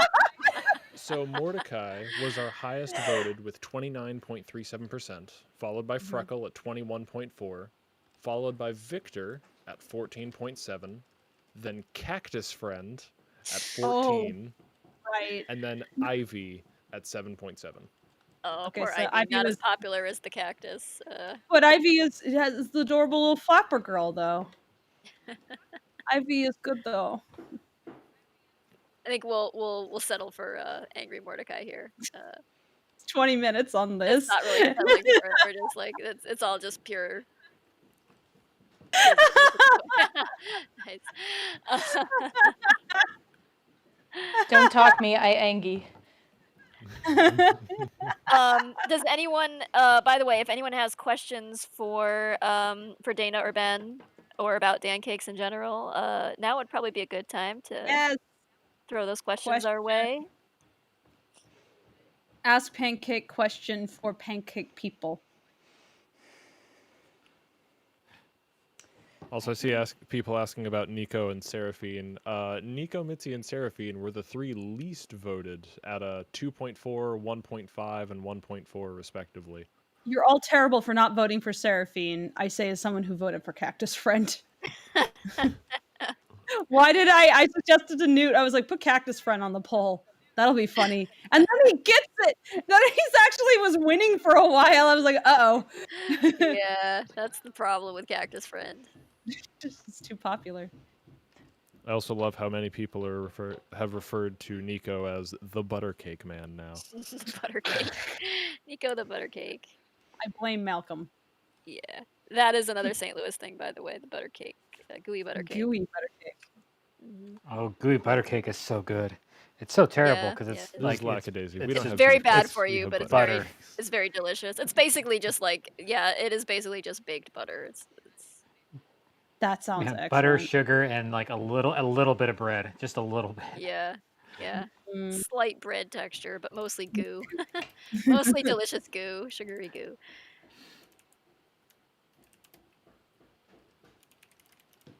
Is Mordecai British? I feel like Mordecai would be British. A lot of No, people no, say that, but he's a no, Jewish dude he's from New York. actually, yeah, he's from New York, and he does his Does he have best to a? hide his accent, so he speaks more properly than But there is that comic where he got drunk and let slip a lot of shit. So yeah. he absolutely he do the accent. He can talk like a New York guy. Yeah. It's like I just could imagine him sounding like my family members, and that makes me cry. Oh no. The irony also is that I have family members who do have like some of his like hangups as well. So I'm like, this man reads is so Jewish It's to me. a It's little too funny. close to home, maybe. It's like I know this guy. This guy is related to me. I know this guy. He's insufferable. I'm a little shit. This is my magnum opus, by the way. We have a question from Pat, which is for Fable, but I think everybody can probably answer if you've seen it. What do you think of Long Gone Gulch, which just released its Yeah. pilot episode? Ooh, I am I saw that. mad at them Yeah. for I'm mad at them for making one of my favorite animator buddies unavailable to this project. Yeah. So I'm Ooh. I think it's a beautiful cartoon, and it's like, wow, this It is gorgeous. I was, think yeah, it's getting done for years. really stunning. They completely absorbed my buddy Endo. He's Project Endo on Twitter, who did a lot of the animation for Long Gone Gulch. Like he has a very particular way of animating that I just love, and he's a delightful person. And I had contacted him about animating on this project before I made up the public call to animators, and he said that he couldn't do it because he was heavily involved with that. He's way too busy, and I was like, "Damn you! How dare you took him from me, my friend." But no, his work is glorious. So it was really fun to watch. Apple, please. It was really fun to watch his work and The feisty being bird back there. a lot of feisty birds. It was really fun to watch that cartoon and be like, and that's an Endo shot, and that's an Endo shot, and that's him. That's right there. It's like that shark, that weird sniff. Yeah, that's him. That's Endo. So it's like It when really captured that like 90s cartoon feel that I think a lot of people are feeling nostalgic for right now. And actually I'd say not a 90s cartoon feel. It actually reminds me like more of the things early 2000s. Yeah. Yeah, there a lot of Cartoon Yeah. Network kind of piggybacking off of the style that was established in Dexter's Lab, and Powerpuff Girls started coming out with that like really strong, like saturated blocky Like, art style. yeah, like Yeah. Angular and yeah. Yes, so it reminds me actually the most of Billy and Mandy, both in terms of its general like comedic sense and its Yeah, style. yeah, I And can actually, see that. Has-Been and Helluva also remind me very Billy and Mandy, as much as like maybe Invader Zim, Yeah. which I think a lot of people pick up on that. But if anybody is familiar with Billy and Mandy, that's a show that kind of like Ren and Stimpy really love to skirt the line as to what was or wasn't okay. They really love to do that. Yep. Personally, I actually feel like I have a lot of influence from Rocko's Modern Life was one of my favorite Nicktoons growing up. And it's fun to rewatch that because it holds up really well. And I really loved the...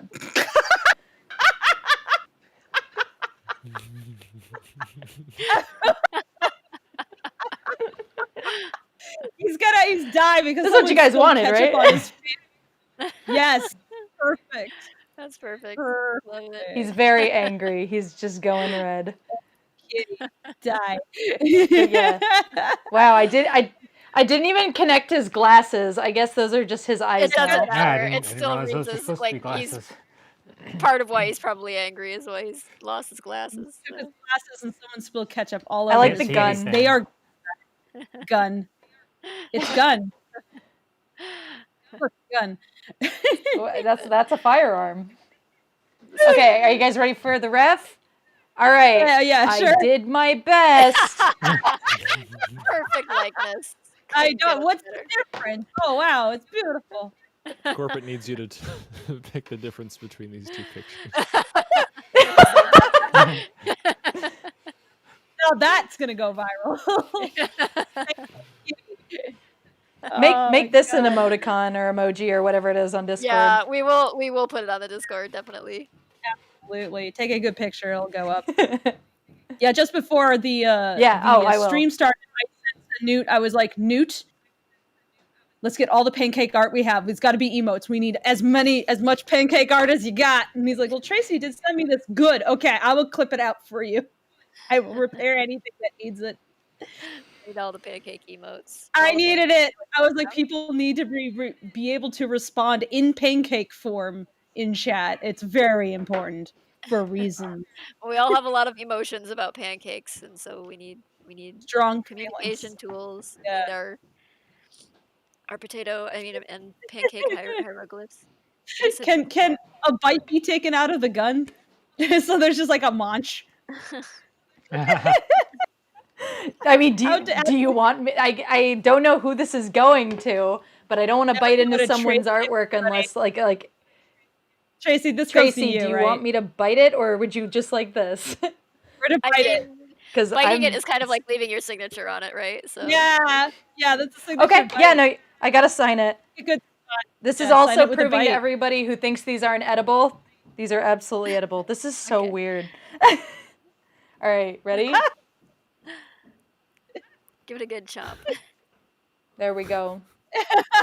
Oh, that's good. Nice. Yes. Wait, There we go. there we go. Now he is disarmed. Now it. Yeah. Yes. Perfect. Is that the equivalent of like sticking your finger in the gun barrel and pancakes? Yeah. Yeah, I stuck my finger in the gun Chewed barrel. on it, yeah. Now, you are safe. You have Mordecai been lost safetied. his gun privileges. He So, never deserved them in the first.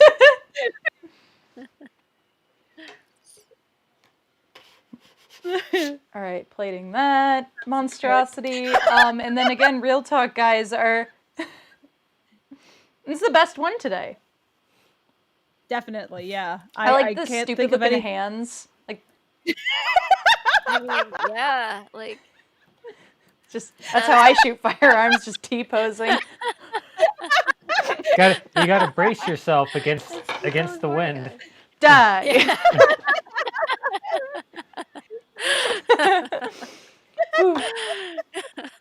So, do you guys want anything else? I can doodle another character, like as long as you guys are streaming. Give her cactus Yeah, friend, like the emoji art that we have. You just give that to her. okay. Yeah, that should be low effort. Yeah. Is it coming through email, I imagine?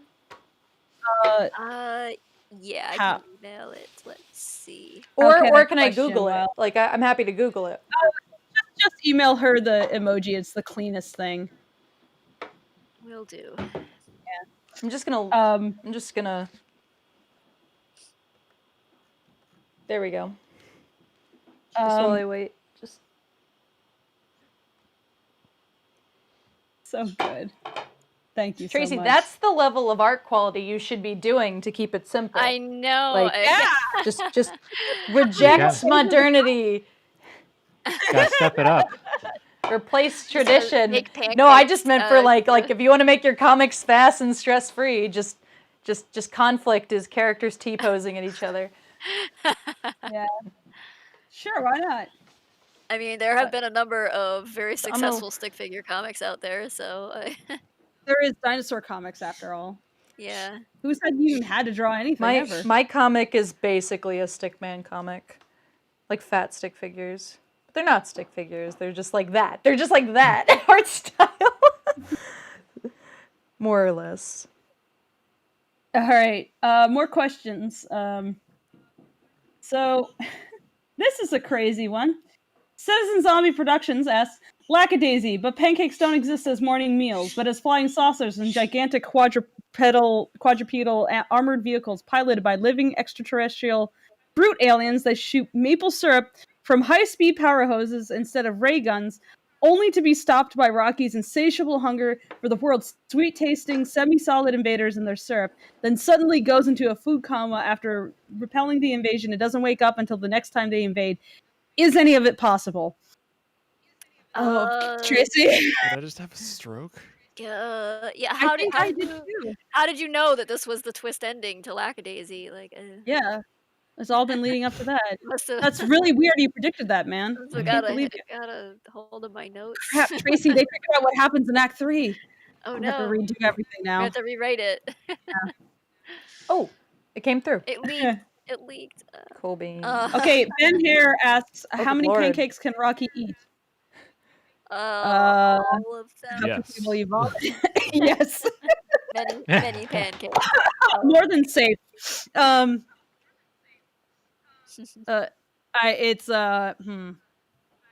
mean, you know what it's like people who are competitive eaters are typically actually kind of not hefty because their stomachs can expand more.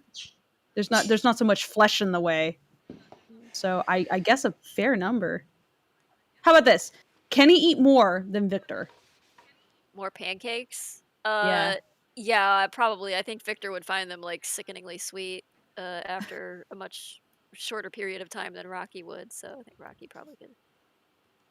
Rocky yeah. eats like 5 enormous stacks of pancakes. Victor is like done like halfway through the first one, and Rocky immediately turns to him, having finished his for a while, just been staring at Victor and going, "You gonna finish that?" Yeah, I could picture it. Oh my god. Cactus Friend, yes, Cactus Friend is perfect for this medium too. Yeah, he's definitely He's or I special. shouldn't say he. It's really not a he. It's kind of an it. I was, It's a I they. was literally about to bring up your use of It he, is not and I a was like, gender. wait, is Cactus Friend a Yeah, male? it is like a mystery. We don't even know if it does it have a gender. Is it just an eldritch horror, an elder god? I don't know. Cactus Friend, they're your 2021 androgynous icon. Yeah. Aren't plants An icon of both something, genders? that's for sure. Yeah. Yeah. Is cactus a gender? Is yes. Is mayonnaise in its... I identify as cactus. I'm not binary. It's okay, guys. I identify as cactus. I am a prick. Oh. That's Haha.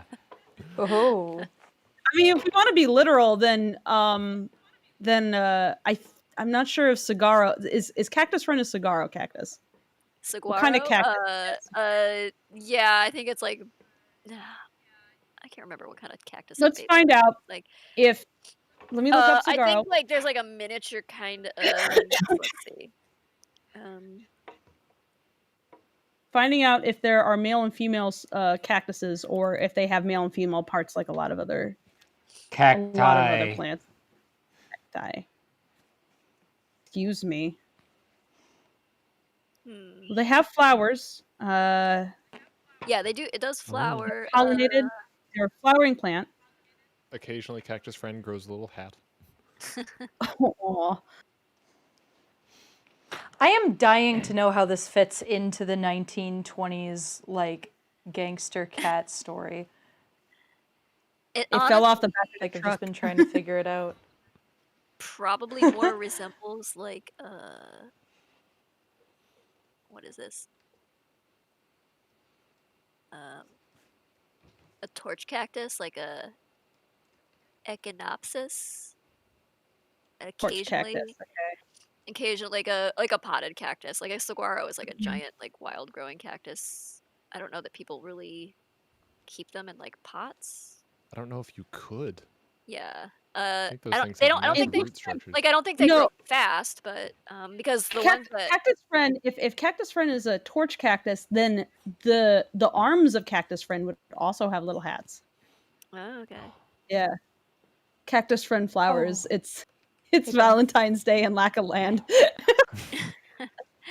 Yeah, it says it has powered up when it's flowering. Thank you. I would no. stay away. Madness.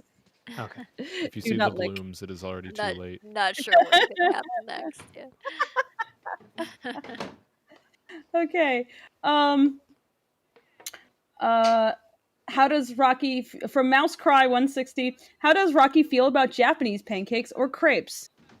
Not substantial enough for his liking. I think he likes the fact that your good old buttermilk pancakes are are thick and can absorb lots of syrup. That's perfect. With, But does he know how much with like you can wrap it? crepes? With crepes, you kind of have to make like a burrito out of it to, you know, it's really more Takes of like too a much But you can cannoli. fill it It's with like a, chocolate. it's like a, yeah, you can, Yeah. but yeah, no, I think he's pretty sentimentally affixed also to like the. The Japanese pancakes, though, are extremely absorbent, and they can be covered in whipped cream, and some of them are like green matcha flavored and that kind of thing. Mhm. You gotta try them, Tracy, before you come up with an opinion for him. I You gotta suppose, try them. Yeah, I suppose so, but I doubt he's worldly enough to have tried those. So it's yeah. I'm not even sure those existed back then. yeah, But I don't know when they were. Japanese pancakes are like, remember the food from Hook? It's like Yes. that. Yeah. Oh, So I'd say he's down bangarang. for that. Mm. Yeah. Okay. Let's see. The forbidden condiments list. Oh, yeah, I got another comments question. MBT asks, "Greetings, everyone. I hope the team is holding up okay. Question for Tracy: what is the list of forbidden condiments and dressings? We were given mayonnaise, which is absolutely correct and justified in my books. Yeah, I think the O, possibility, one of the O's was olive-naise, which was a 1920s thing apparently, or like an early 20th century thing where You thought it was Heinz was bad with their mayo yeah, chip. it Welcome was to olive-naise. yeah, The Heinz mixed dressing condiment things are basically more Bob's to chop, but in stores. Does let's anyone remember the see, what else did I cappuccino have? chips? What? Cappuccino chips, what? Pickle chips are delicious. Yeah, so he's talking about the mayo flavored chips. I want they put No, out mayo for like 5 flavored minutes ketchup. a cappuccino. Oh, that's even grosser because those are two disgusting things wrapped into one. Yeah, okay. I just think they put out for like 5 minutes cappuccino flavored potato chips, and they taste exactly like what you think they taste like. No. Pickle chip is They pretty were. good, though. I ate them, but because I had to know, not because I thought they would be good. I like cashews. I love Cashews are delicious. Well, cappuccino Yeah. flavor. I like cappuccino, just not in potato chip form. I remember Oreo thought it would be smart to release Swedish fish cream Oreos. Yep, Swedish fish. Which I was like, Disgusting. I love Swedish fish as a candy, and I love Oreos as a cookie. Let's go ahead and get Swedish fish Oreos. It is the most repulsive thing I have ever consumed. Oh, that's You know so what sad. pissed me off though? What pissed me off was not the Swedish fish Oreos. It was that they made a cookies and cream flavor. Bitch, what do you think you are? Cookies and cream. You are cookies and cream. You just deconstructed cookies and cream. It's like, Oh man, what? yeah. And Why? That would be funny. I used to work at Dairy Queen. I made cookies and cream blizzards. You know what we put in them? Oreos.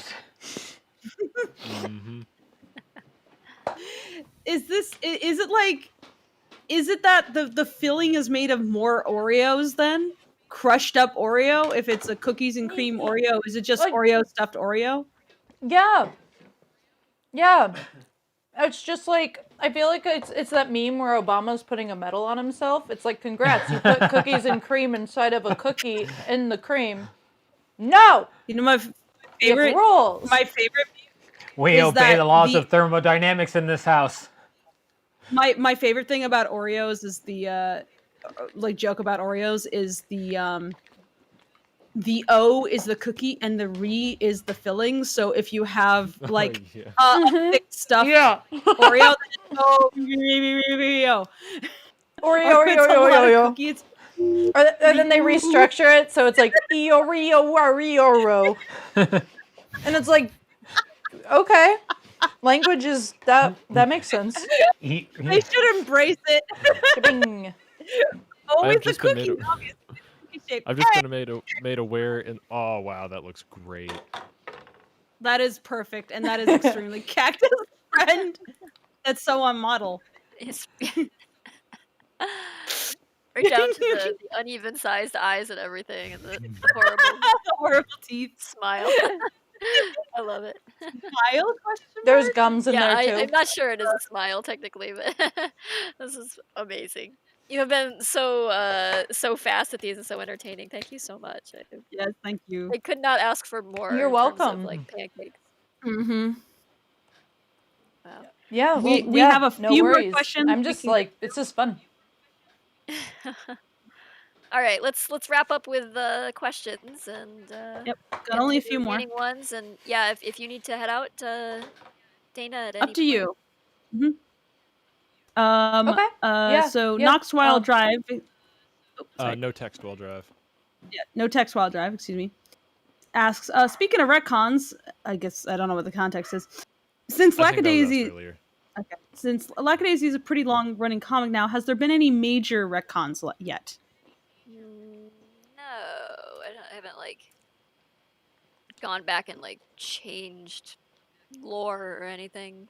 I probably have changed details or have like forgotten details and had to like reinvent them, but in minor ways. Like anything major, I've like have extensive notes on. So yeah, no, it's intended to be like consistent. It's like a finite story, so it's not something like a Marvel superhero thing where they'll just like start all over again and Yeah, tell there's a different beginning stories. and an end intended. Yeah, So yeah, it's not Not like yeah. Knox mentioned for the Lackadaisy location for the short, you had to shift the bar from the right side of Oh, the room to the right. left Well, side. Oh, if you're yeah, asking yeah. if you're asking between like the film and the comic, if there are differences, yes, there are like some changes that we made, Yeah, we like the made some layout of the adjustments speakeasy. Yeah. yeah, we made some adjustments to the layout of the speakeasy, both because it's not 100% consistent in the comic itself. So we had to make some decisions about like definitively what we wanted to do. And then also once we built even a slightly more literal version of the Lackadaisy roughly in the model, we realized that we needed to adjust things because otherwise it would actually not visually work out as well. Both because like Tracy's learned a lot about like kind of how to make architecture more appealing over time, but also like certain angles of the camera really wouldn't have looked very good if the columns were strictly where they are in the comics. So Yeah, we no, adjusted. I kind of insisted when we started Yeah, working on the speakeasy visual development yeah, that we redesign it because I felt like the thing that I had done way early on and kind of got stuck with. See, like I am hesitant to retcon anything. If I retconned anything, I probably would have retconned the layout of the speakeasy, but I wanted consistency, so I didn't. you can come up with an excuse too in the future. Right. Well, yeah. But Yeah, yeah, so I kept the layout the same even though I hated my decision making early on, even like after I had like finished those pages. I was like, I hate this. I should have done something more interesting or should have changed this and that. So I insisted that when we did the viz dev on the for the animated film that we do something better than what I had come up with before. So we did, mhm. and yeah. Yeah, like changing the location of the bar is partially because in the comic the main stage is actually across from the bar or something. It's on the opposite side, but Yeah, diagonally and there's so, a couple of and it doesn't make a lot walls. of sense. No, it's like So you'd when want you walk to. in, there's like multiple stages, but the main stage is not what you see when you walk into the Lackadaisy. It's actually to like the left. And the bar is to the right.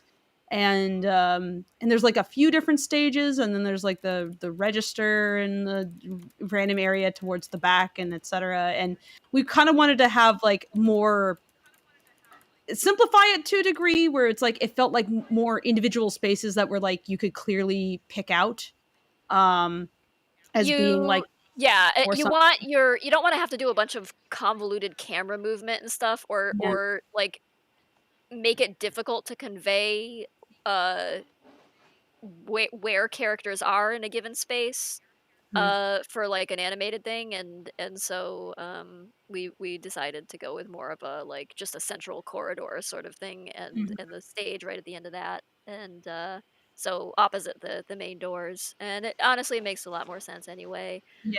I So think yeah. why did we put the bar onto the other side? I feel like I came up with an I argument for that with something about um the sort of some sort of subtle symbolism with the way that screen direction works, how yeah, it's typically I would in media. I think it was screen direction, like the left to right, uh, sort of thing that, Yeah, it was like I have been playing around with kind of basically violating the usual rules of screen direction, where generally in screen direction, there's this idea that characters move from left to right to indicate, oh, protagonist or whatever. And these aren't real rules. They're just kind of a general thing that is commonly done on a lot of shorts. So like pay anytime you're like watching a cartoon or a film or whatever, notice like in what direction are characters moving screen wise. Like, I mean, in a physical space, they could be moving like frontwards or backwards or whatever. But is it biased towards one side or the other side of the screen? And usually you go from left to right. However, while we do have some screen direction that goes left to right when they're trying to go towards St. Louis. St. I'm not Louis. from there. St. Louis. Um, Either. I like to play around with the idea that these characters are, while they are the protagonists of their own story, they're not heroes, and so there's a lot of like at moving towards the left and moving towards the dark is actually where they are more comfortable. So it's like finding ways to kind of bias things towards the left, to kind of suggest that something is askew in a very subtle way, um, and rather than like the typical way, which is considered like the hero path or whatever. And again, like, these aren't real rules. Anybody that insists that this is a real rule is wrong. It's more about like screen direction is more a matter of continuity than anything. But there's just a certain bias in Western media that goes in that direction from left to right because that's the direction we read in. So you're used to reading left to right, so your eyes tend to bias towards the left and then move right.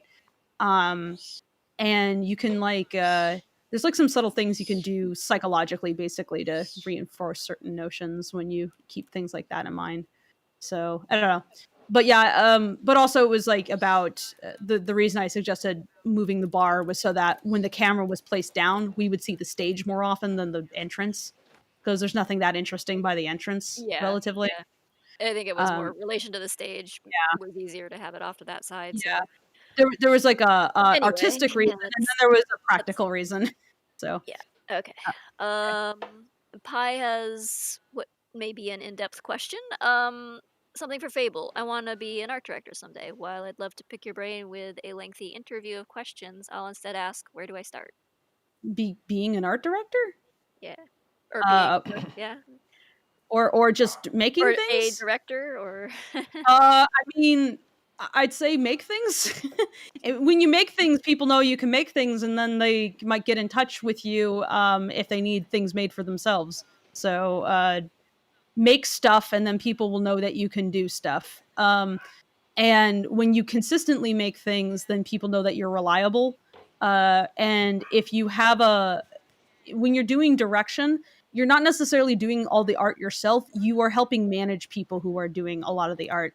So you need to look, work on your empathy and your communication skills with people, and learn how to listen to people, and learn, like, think about like how can you set up a structure to work that's not going to like harm people if you can.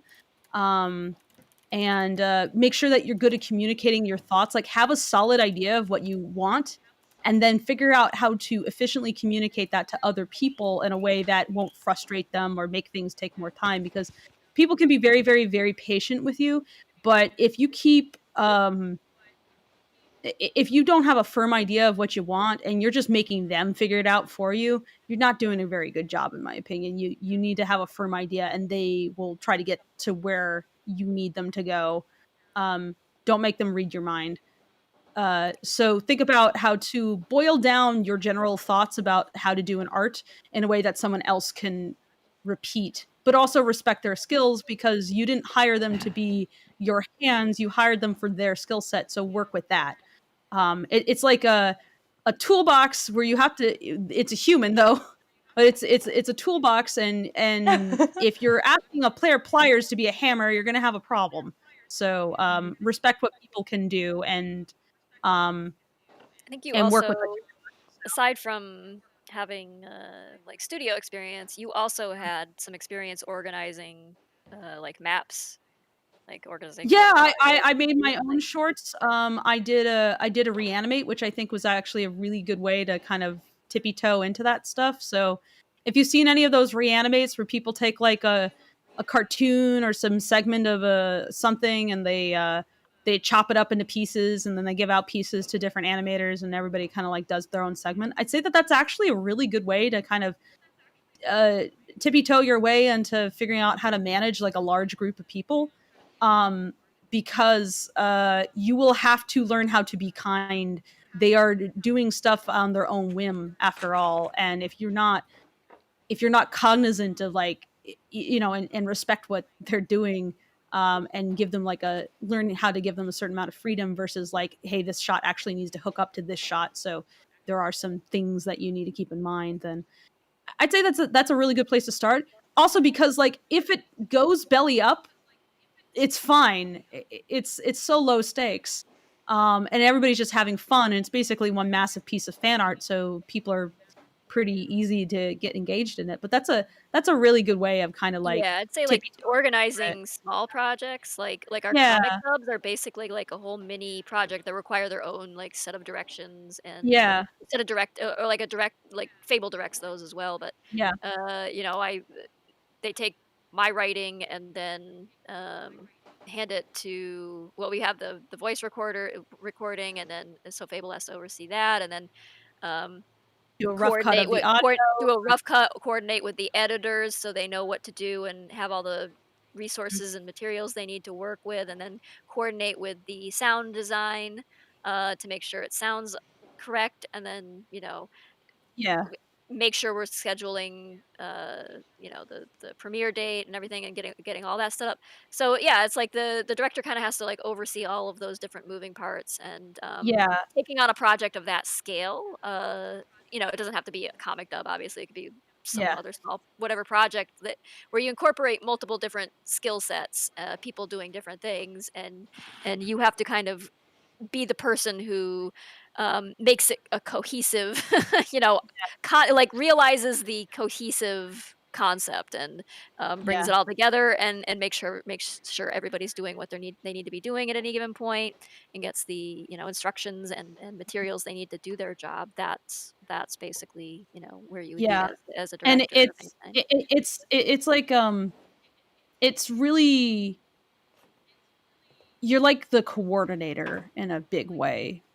So like a lot of it actually is like as much as there's like this kind of cultural idea of the director being like this big ego person who is like this singular auteur and et cetera, et cetera. I'd say that honestly, like a lot of learning to direct has been putting aside my ego and Mhm, being like, okay, yeah, but what's better for the project at any given time? And so mhm, like my own pride has to always take a back seat to that. And also I have to be realistic. It's like, you might have a bunch of really cool ideas, but what can you realistically get done in a certain amount of time that's like less painful for other people because there's so much um not good practices when you have someone who's just like so passionate about what's going on that they completely ignore the human side of the equation, especially when you're working with a bunch of people online and they have lives and they're not being paid like to be there like 8 hours a day 5 days a week where they have your complete undivided attention, so you have to be mindful of that kind of thing. But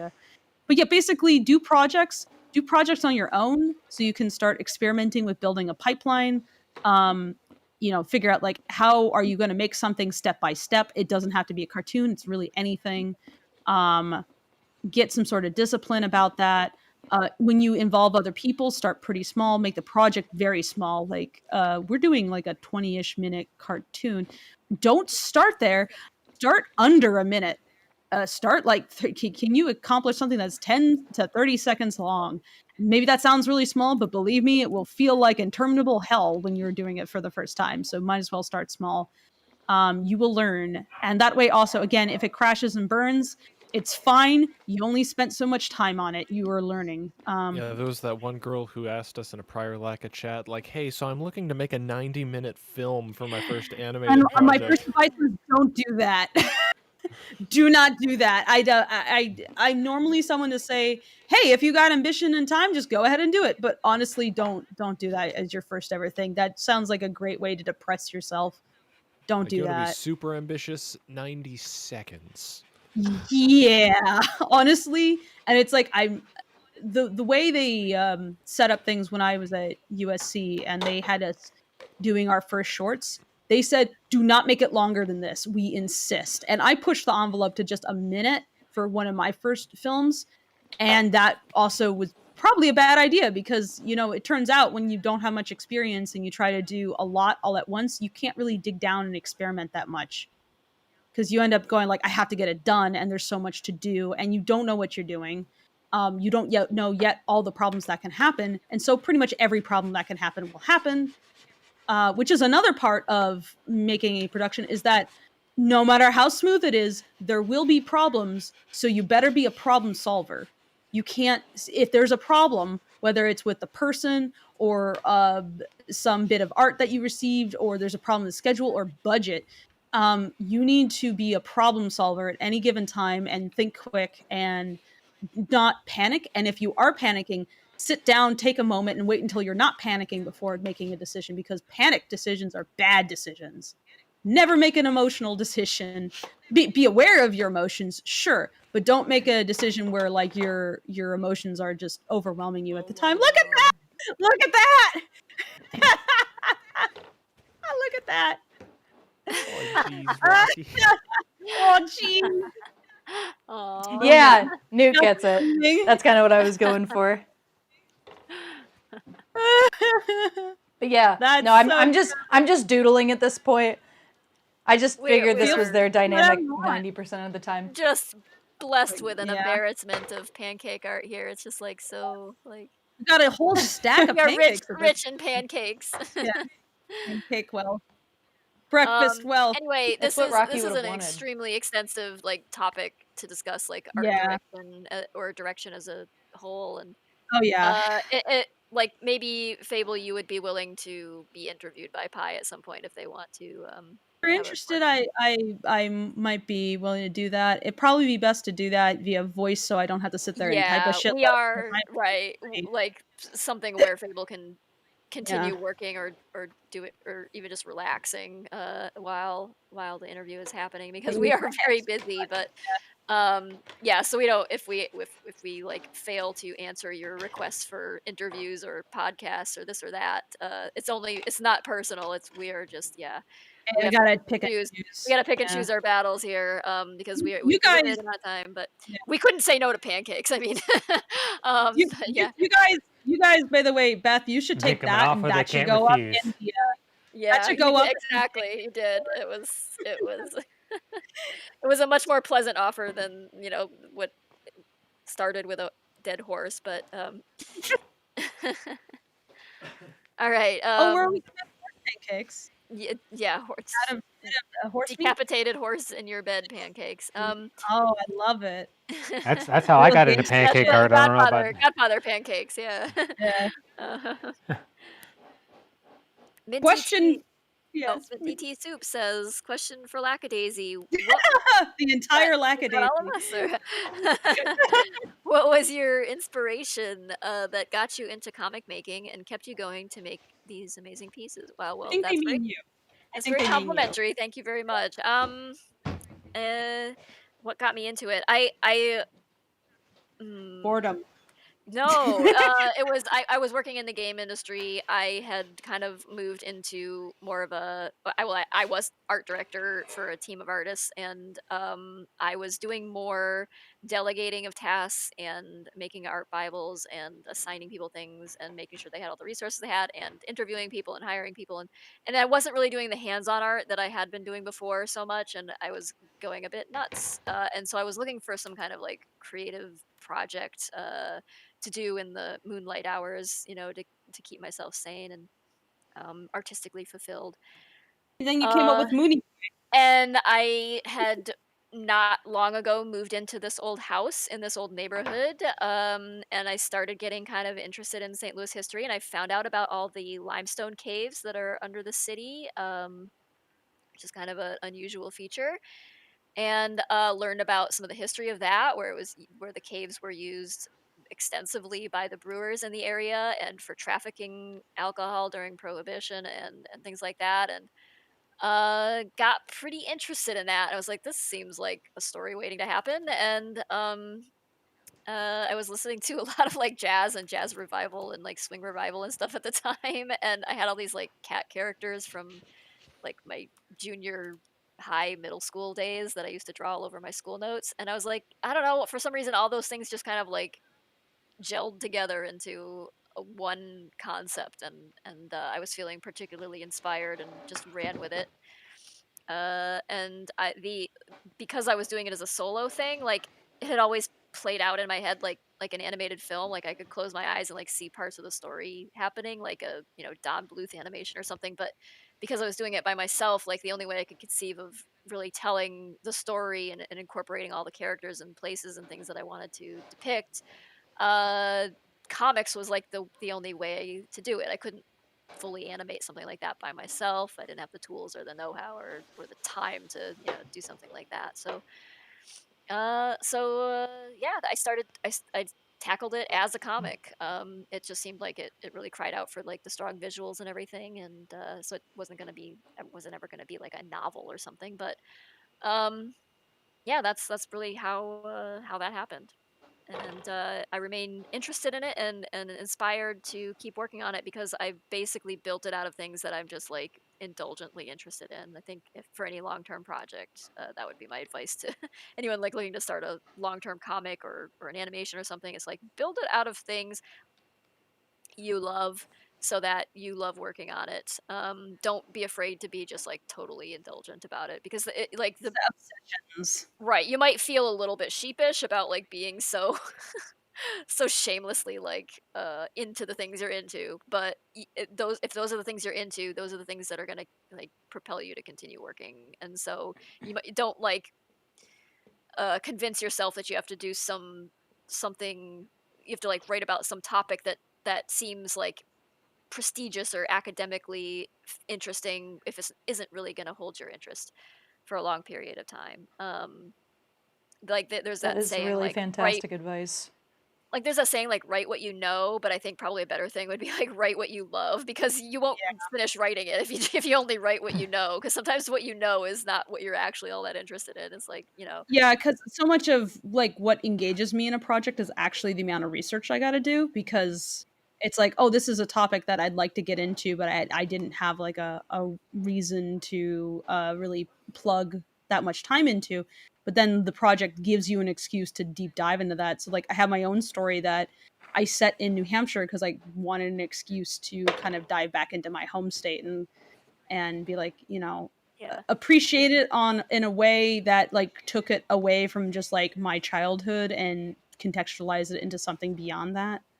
So Hmm. that was like something that was important to me. Yeah, I mean, Um, I don't care what anybody says. Like the hardest thing about any long-term project that is going to require lots and lots of work and lots of like time and energy and thought and emotional turmoil and things put into it, like the hardest part is going to be remaining motivated to continue working on it. mhm. And that's the thing that like really divides like successful creators from not successful creators is like finding that motivation to do the thing, because everybody has ideas, everybody has a good idea, everybody, it's just like who can actually execute it. And so give yourself the best possible chance to do that by making it all about the stuff It's you like just like it's like shamelessly why love. Yeah, it's like why do fan comics get like so much, like why is there like hundreds of chapters of like fanfic and fan comics? Is because Mhm. people are like obsessed with that stuff Yeah. and they'll work on that for years if they can. So I mean if you're doing your own original material, then basically it's like, well, what are you big into? Mhm. Um and yeah, that'll sustain you because I mean if you're just doing one drawing, then it doesn't really have to sustain you past Yeah, the amount of time you you only have invest to in be it. interested in it for however long it takes you to Yeah. finish the drawing, but for But if you're something talking that's about like like a long-term storytelling, then it has to have a lot of other mhm, elements to it. mhm, So yep, yeah, write what you love, I think is better advice yeah. than write what you know. Because write what you know sounds very constricting. It's like, well, Right, it's like I'm stay in your working lane, Yeah. home a lot to it's like, draw. but, that's not what it really is. So you gotta explore, like, not to say you should, you know, appropriate somebody else's experience to Yeah, I'd or something say like that. maybe It's just like, use some wisdom while yeah, you're working. right. Like, don't tell Read the someone room else's a bit, you know. um, that's it. don't yeah. But yeah, you can't restrict yourself to just like, well, what if all I have is my stupid middle class suburban upbringing and very banal life? Do I have to write about that? It's like, no, you don't have to restrict yourself to that. Like, People write that's what you one know reason is people Well, write and if I fantasy, may you know? add, right. like, Hmm. if I may add, I think one thing too, like, so, you know, I mentioned that I make comics and stuff, and most of them are just like kind of like about things like that happened to me that I want to illustrate in a way that, like, according to people responding, like, they find it really funny. And one thing I've dove into something I've tried to access more, and something I've learned is that, so like on what you're saying, it's like, don't be afraid to self-indulge yourself, because there is not a snowball's chance in hell that there aren't millions of people out there that like the thing you do. Like, you might say you've Yeah. never met someone who likes it, but the internet is great for that. And one thing I've found in my personal experience is the more I make a comic that it feels like a risk for me, because it's like, oh, here's this thing that it's posed like it's relatable. Like, have you guys ever felt this or something that's just like this absurd concept, but I always put it out there because every single time they're the most Yes. liked Yeah. ones, because people like to be seen in a way that they're not Yep. seen most of the time. So if you have an idea and you go, man, I am just crazy passionate, but I've never seen anyone else talk about this, like, I guarantee if you Yep. like put that work in and like make that art and put it out there, it's probably going to be the most well accepted thing you put out, because yeah, it itches or Yeah. it scratches an itch in people's head. Like, some of my favorite comics are the ones that call me out in the most bizarrely creative ways, and it's like, Yes. whoa. Yeah. And that's the power of it. You've Relatability. got words and pictures to just like, yeah. Yeah. And Go ahead. like self recognition in art is a lot of like what sells it. And so Mhm. any topic that, however obscure or esoteric or strange it might seem, is like, yeah, you're gonna immediately attract an audience of people who are like, I know that thing, or I felt that, and like I relate to Mhm. this, and I've never they been will have heard your like attention. this before. Right, right. Yeah. I Yeah. al- Um I always More questions. Yeah. I I have to go to the bathroom. I'll be oh, right back, guys. Sorry, I can't hold it in any longer. What? I'll be right back. Like, give me a minute. sure thing. okay. Was that Ben? Uh, Also, I always like, yeah. Oh, all right, no, you're good, Ben. Sorry, sorry. all right. I'll just say all right. No, it's fine. I'll say my piece real quick. Yeah, you know, I'm a pancake artist, but like, I'm a songwriter, and that's what I've been that longer than that's most all my adult life.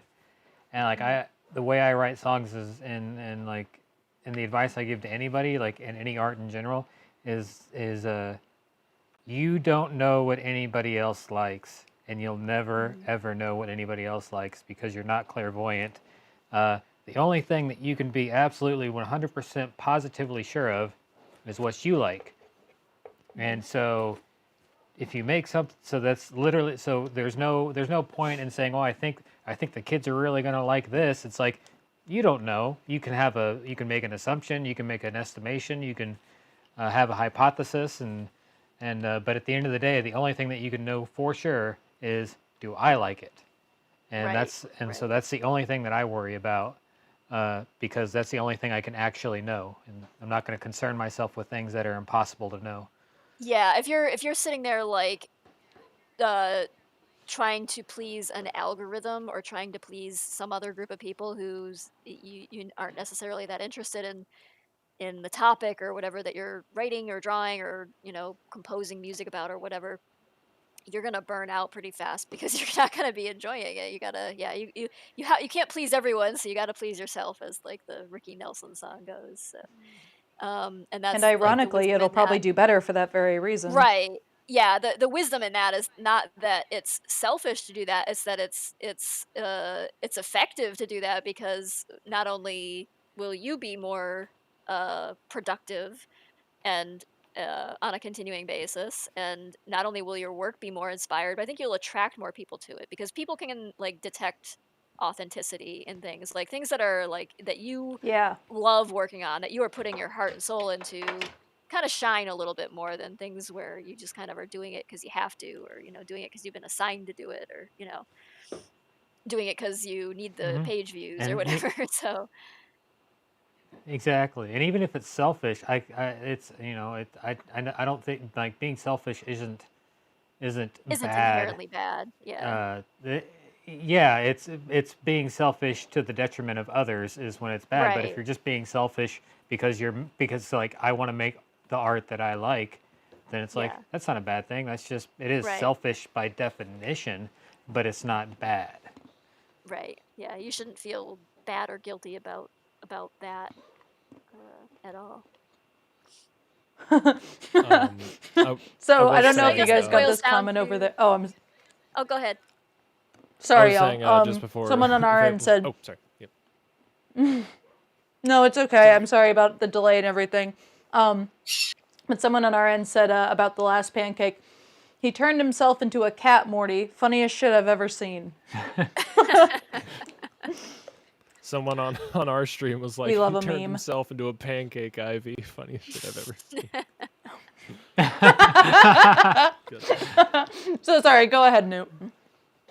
I was just saying, as we have passed 6 p.m. Eastern, we are rolling well past 3.5 hours now, which is not out of character for us. But as we are reaching the end of our questions, as Victor finishes his baking here, I believe we are nearing the end. Yes. Yeah. We'll wrap up our last two questions here, and then we'll bid everybody a good night. But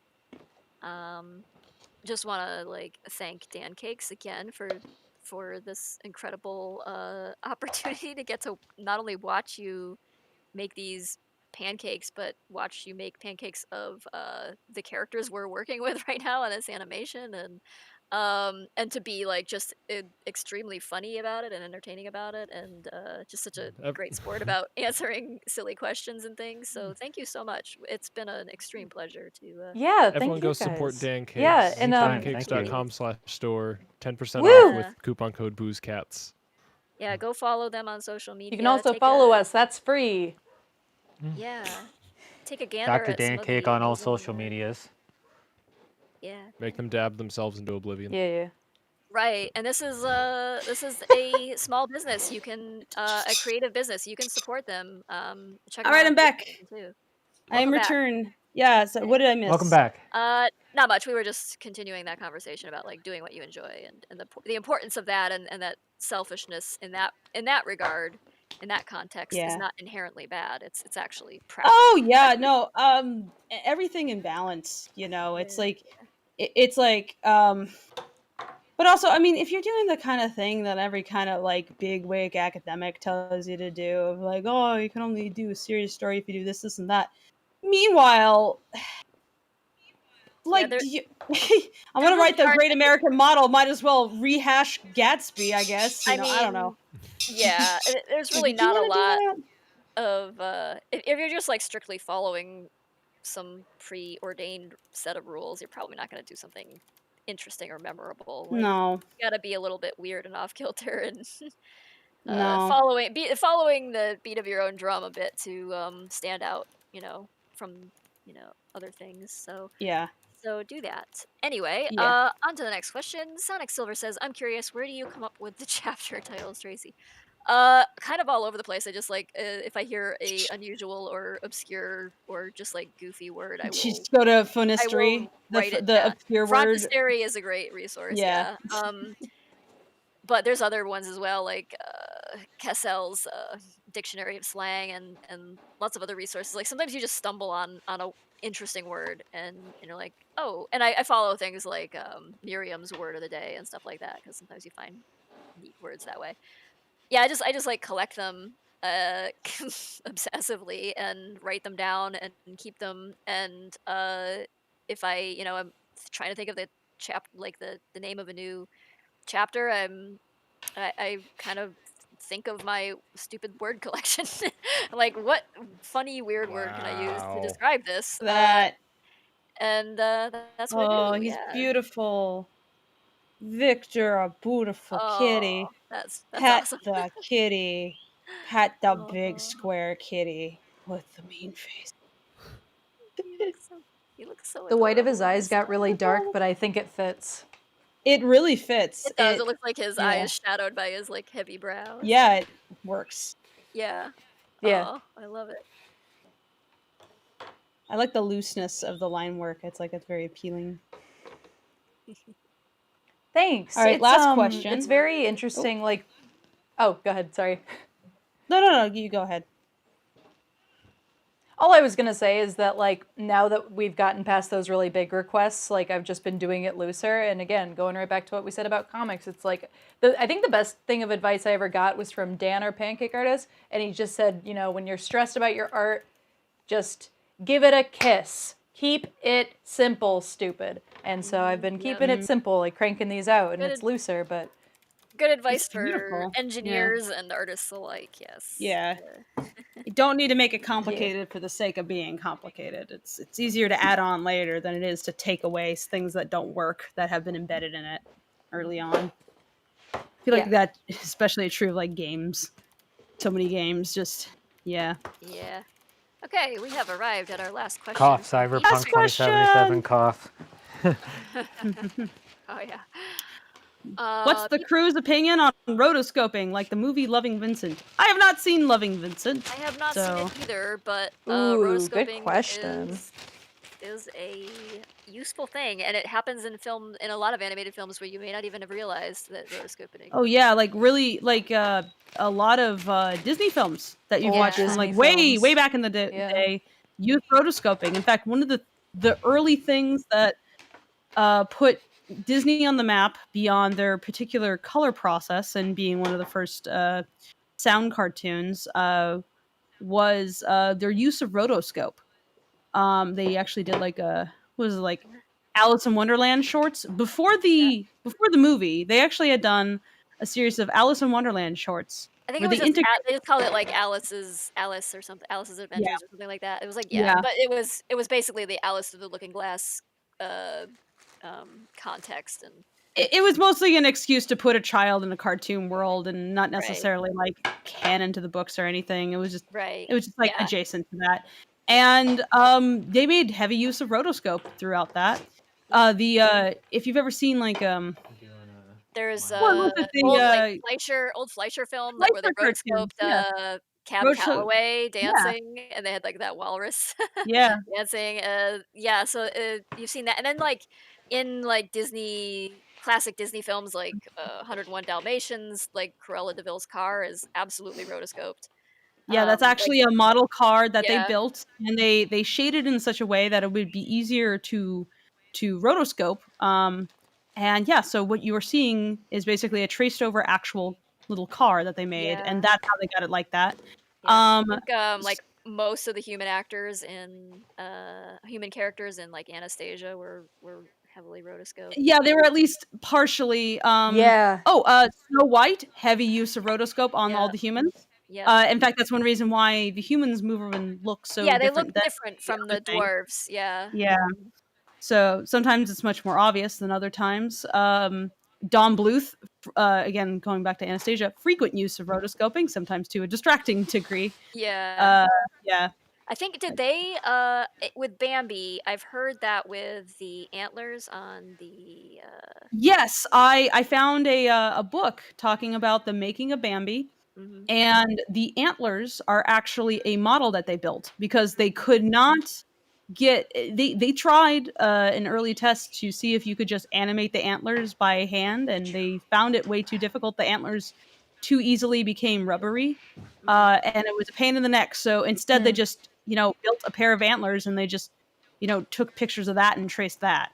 Yep. So that's how they got the antlers to be so steady. So But yeah, well I haven't seen Loving Vincent. I have seen like things like A Mirror Darkly and that's another film I gotta see. Waking Life, I think, which came before that, which was like basically the predecessor in terms of technology. I can And I actually quite save like it around. that Mhm.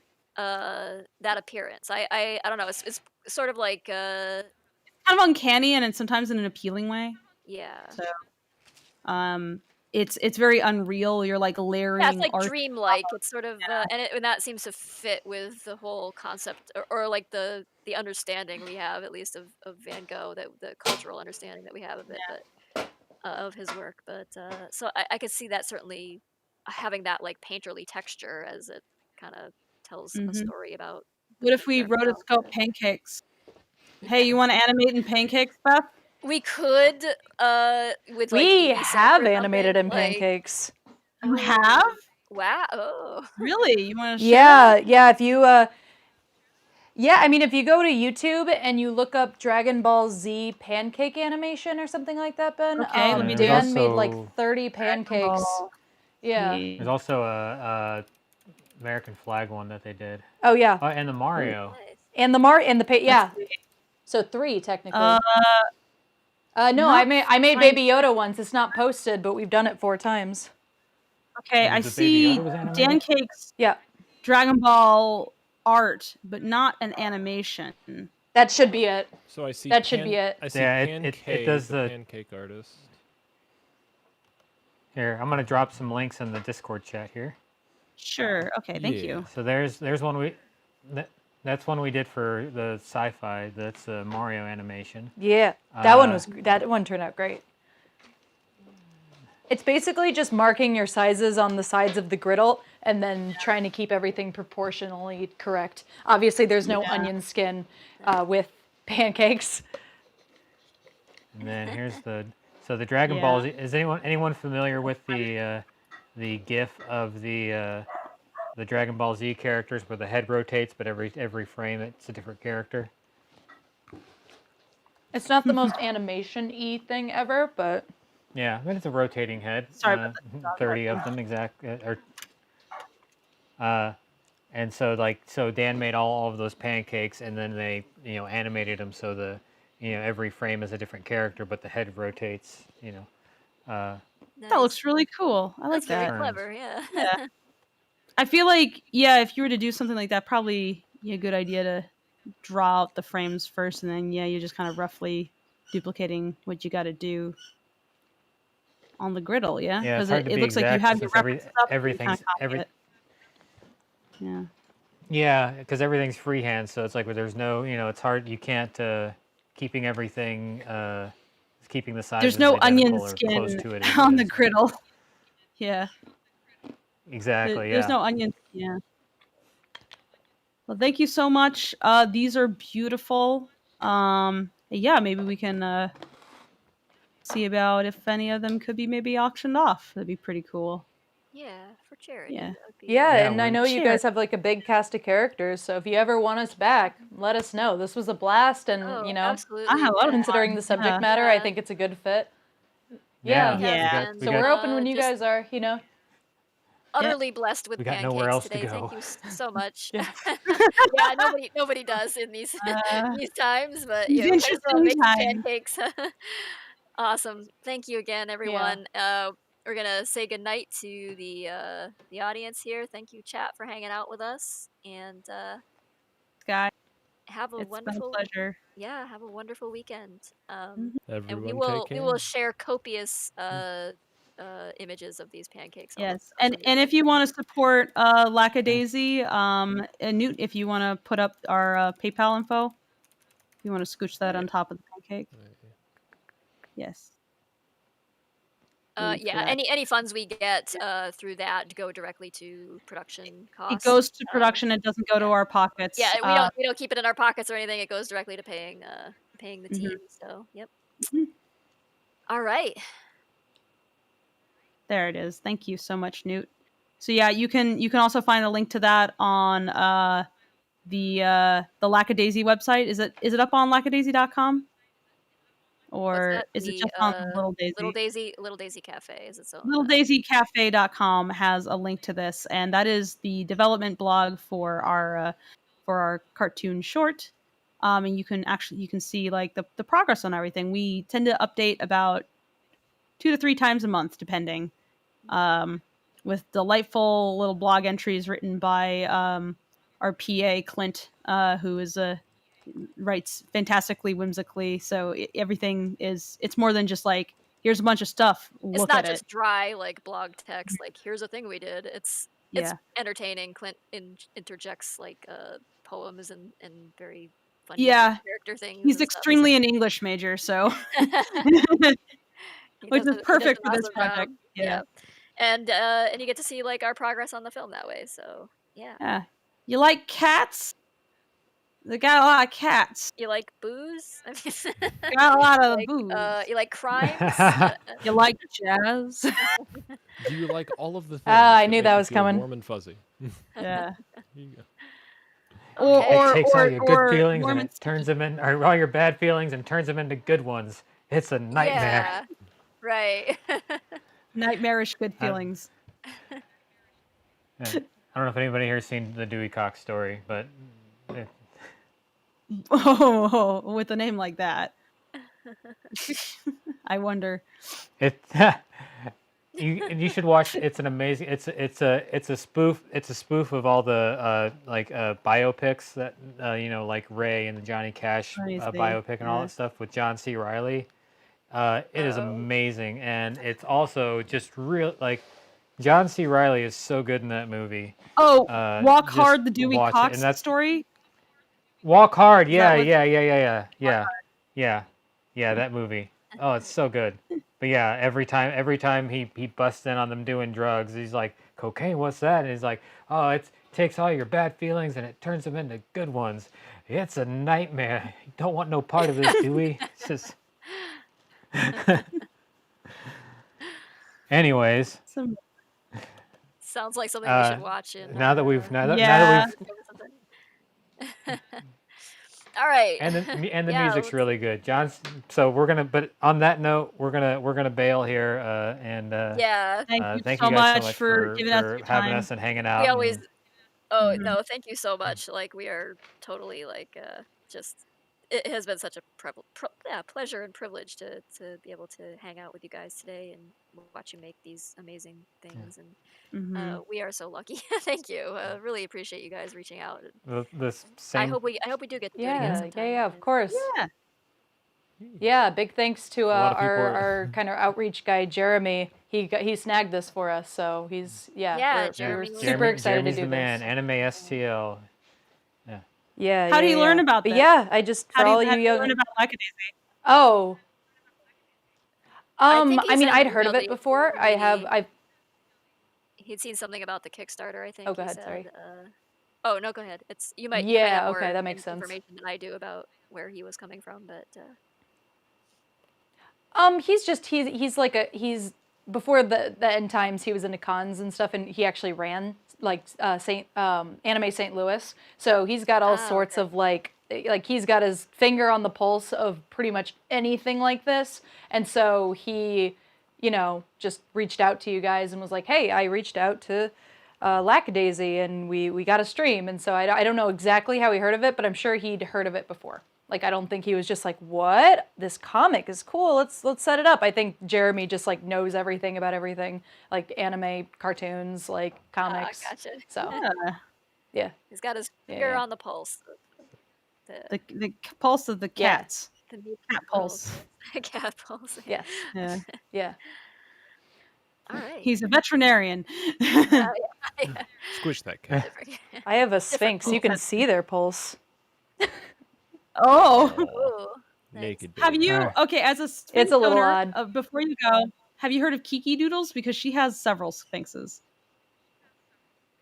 I have not. I'll look it up though because my girlfriend and I I'll are give you- obsessed. So I will give you yeah. where's your name on this Yeah, list? please do. Yeah. I don't know how to send you things. Tracy, you send it to Beth. Sure. I'm like, what name? My brain. Yeah. Anyway, I can also guess, look it up, but yeah, thank you so much. And I guess we're about wrapped, and we can say goodbye Yeah. to everybody. Yeah, thank you. The Thank you, sixth Discord goodbye is a community, for charm. joining us. Mhm. Yeah, it takes us like an hour to say goodbye. We're just We talk a lot. no Irish exits for us. We're just like Everybody here. take I'm care. Jeremy's called it the into the Midwestern Lacka exit. Chat text channel. I don't know if you can And the see it, Midwestern Dana, but goodbye. I'm just gonna post that Kiki Doodle link. But if you're on Twitter, I'll look you up and I'll like DM it to you or something. okay, I'm on Instagram. That's the best way to do it. Oh, Instagram's best. Okay, That's cool. Everyone Yeah. in the community, Yeah. please take care. Thank you for being here. Please support Pancakes. We will look into the auction stuff in regards to getting these resined and framed, so we can get those charities and stuff. We'll be loud about that on the various social media channels. Yeah. And yeah, everyone have a great rest of your night. Yeah. Go Right, fill have that a insatiable Until appetite next that this time. is surely giving you. have an excellent weekend and Enjoy a pancake. eat some pancakes. Yes, in And honor go of make pancakes, yourself some get nice pancakes. Yeah. Yeah, Oh, drink I'm a nice hungry. glass Yeah. of syrup. Okay, maybe not go Drink a that glass far. of batter. Drink a nice cold glass of pancake batter. Nice healthful glass of syrup with your Perfect. breakfast. On the rocks, please. Ugh. Yeah. Okay, good night, everyone. This time Bye. for All real. right. Bye. Good night. Bye. Bye. Thanks. Take care. Good night.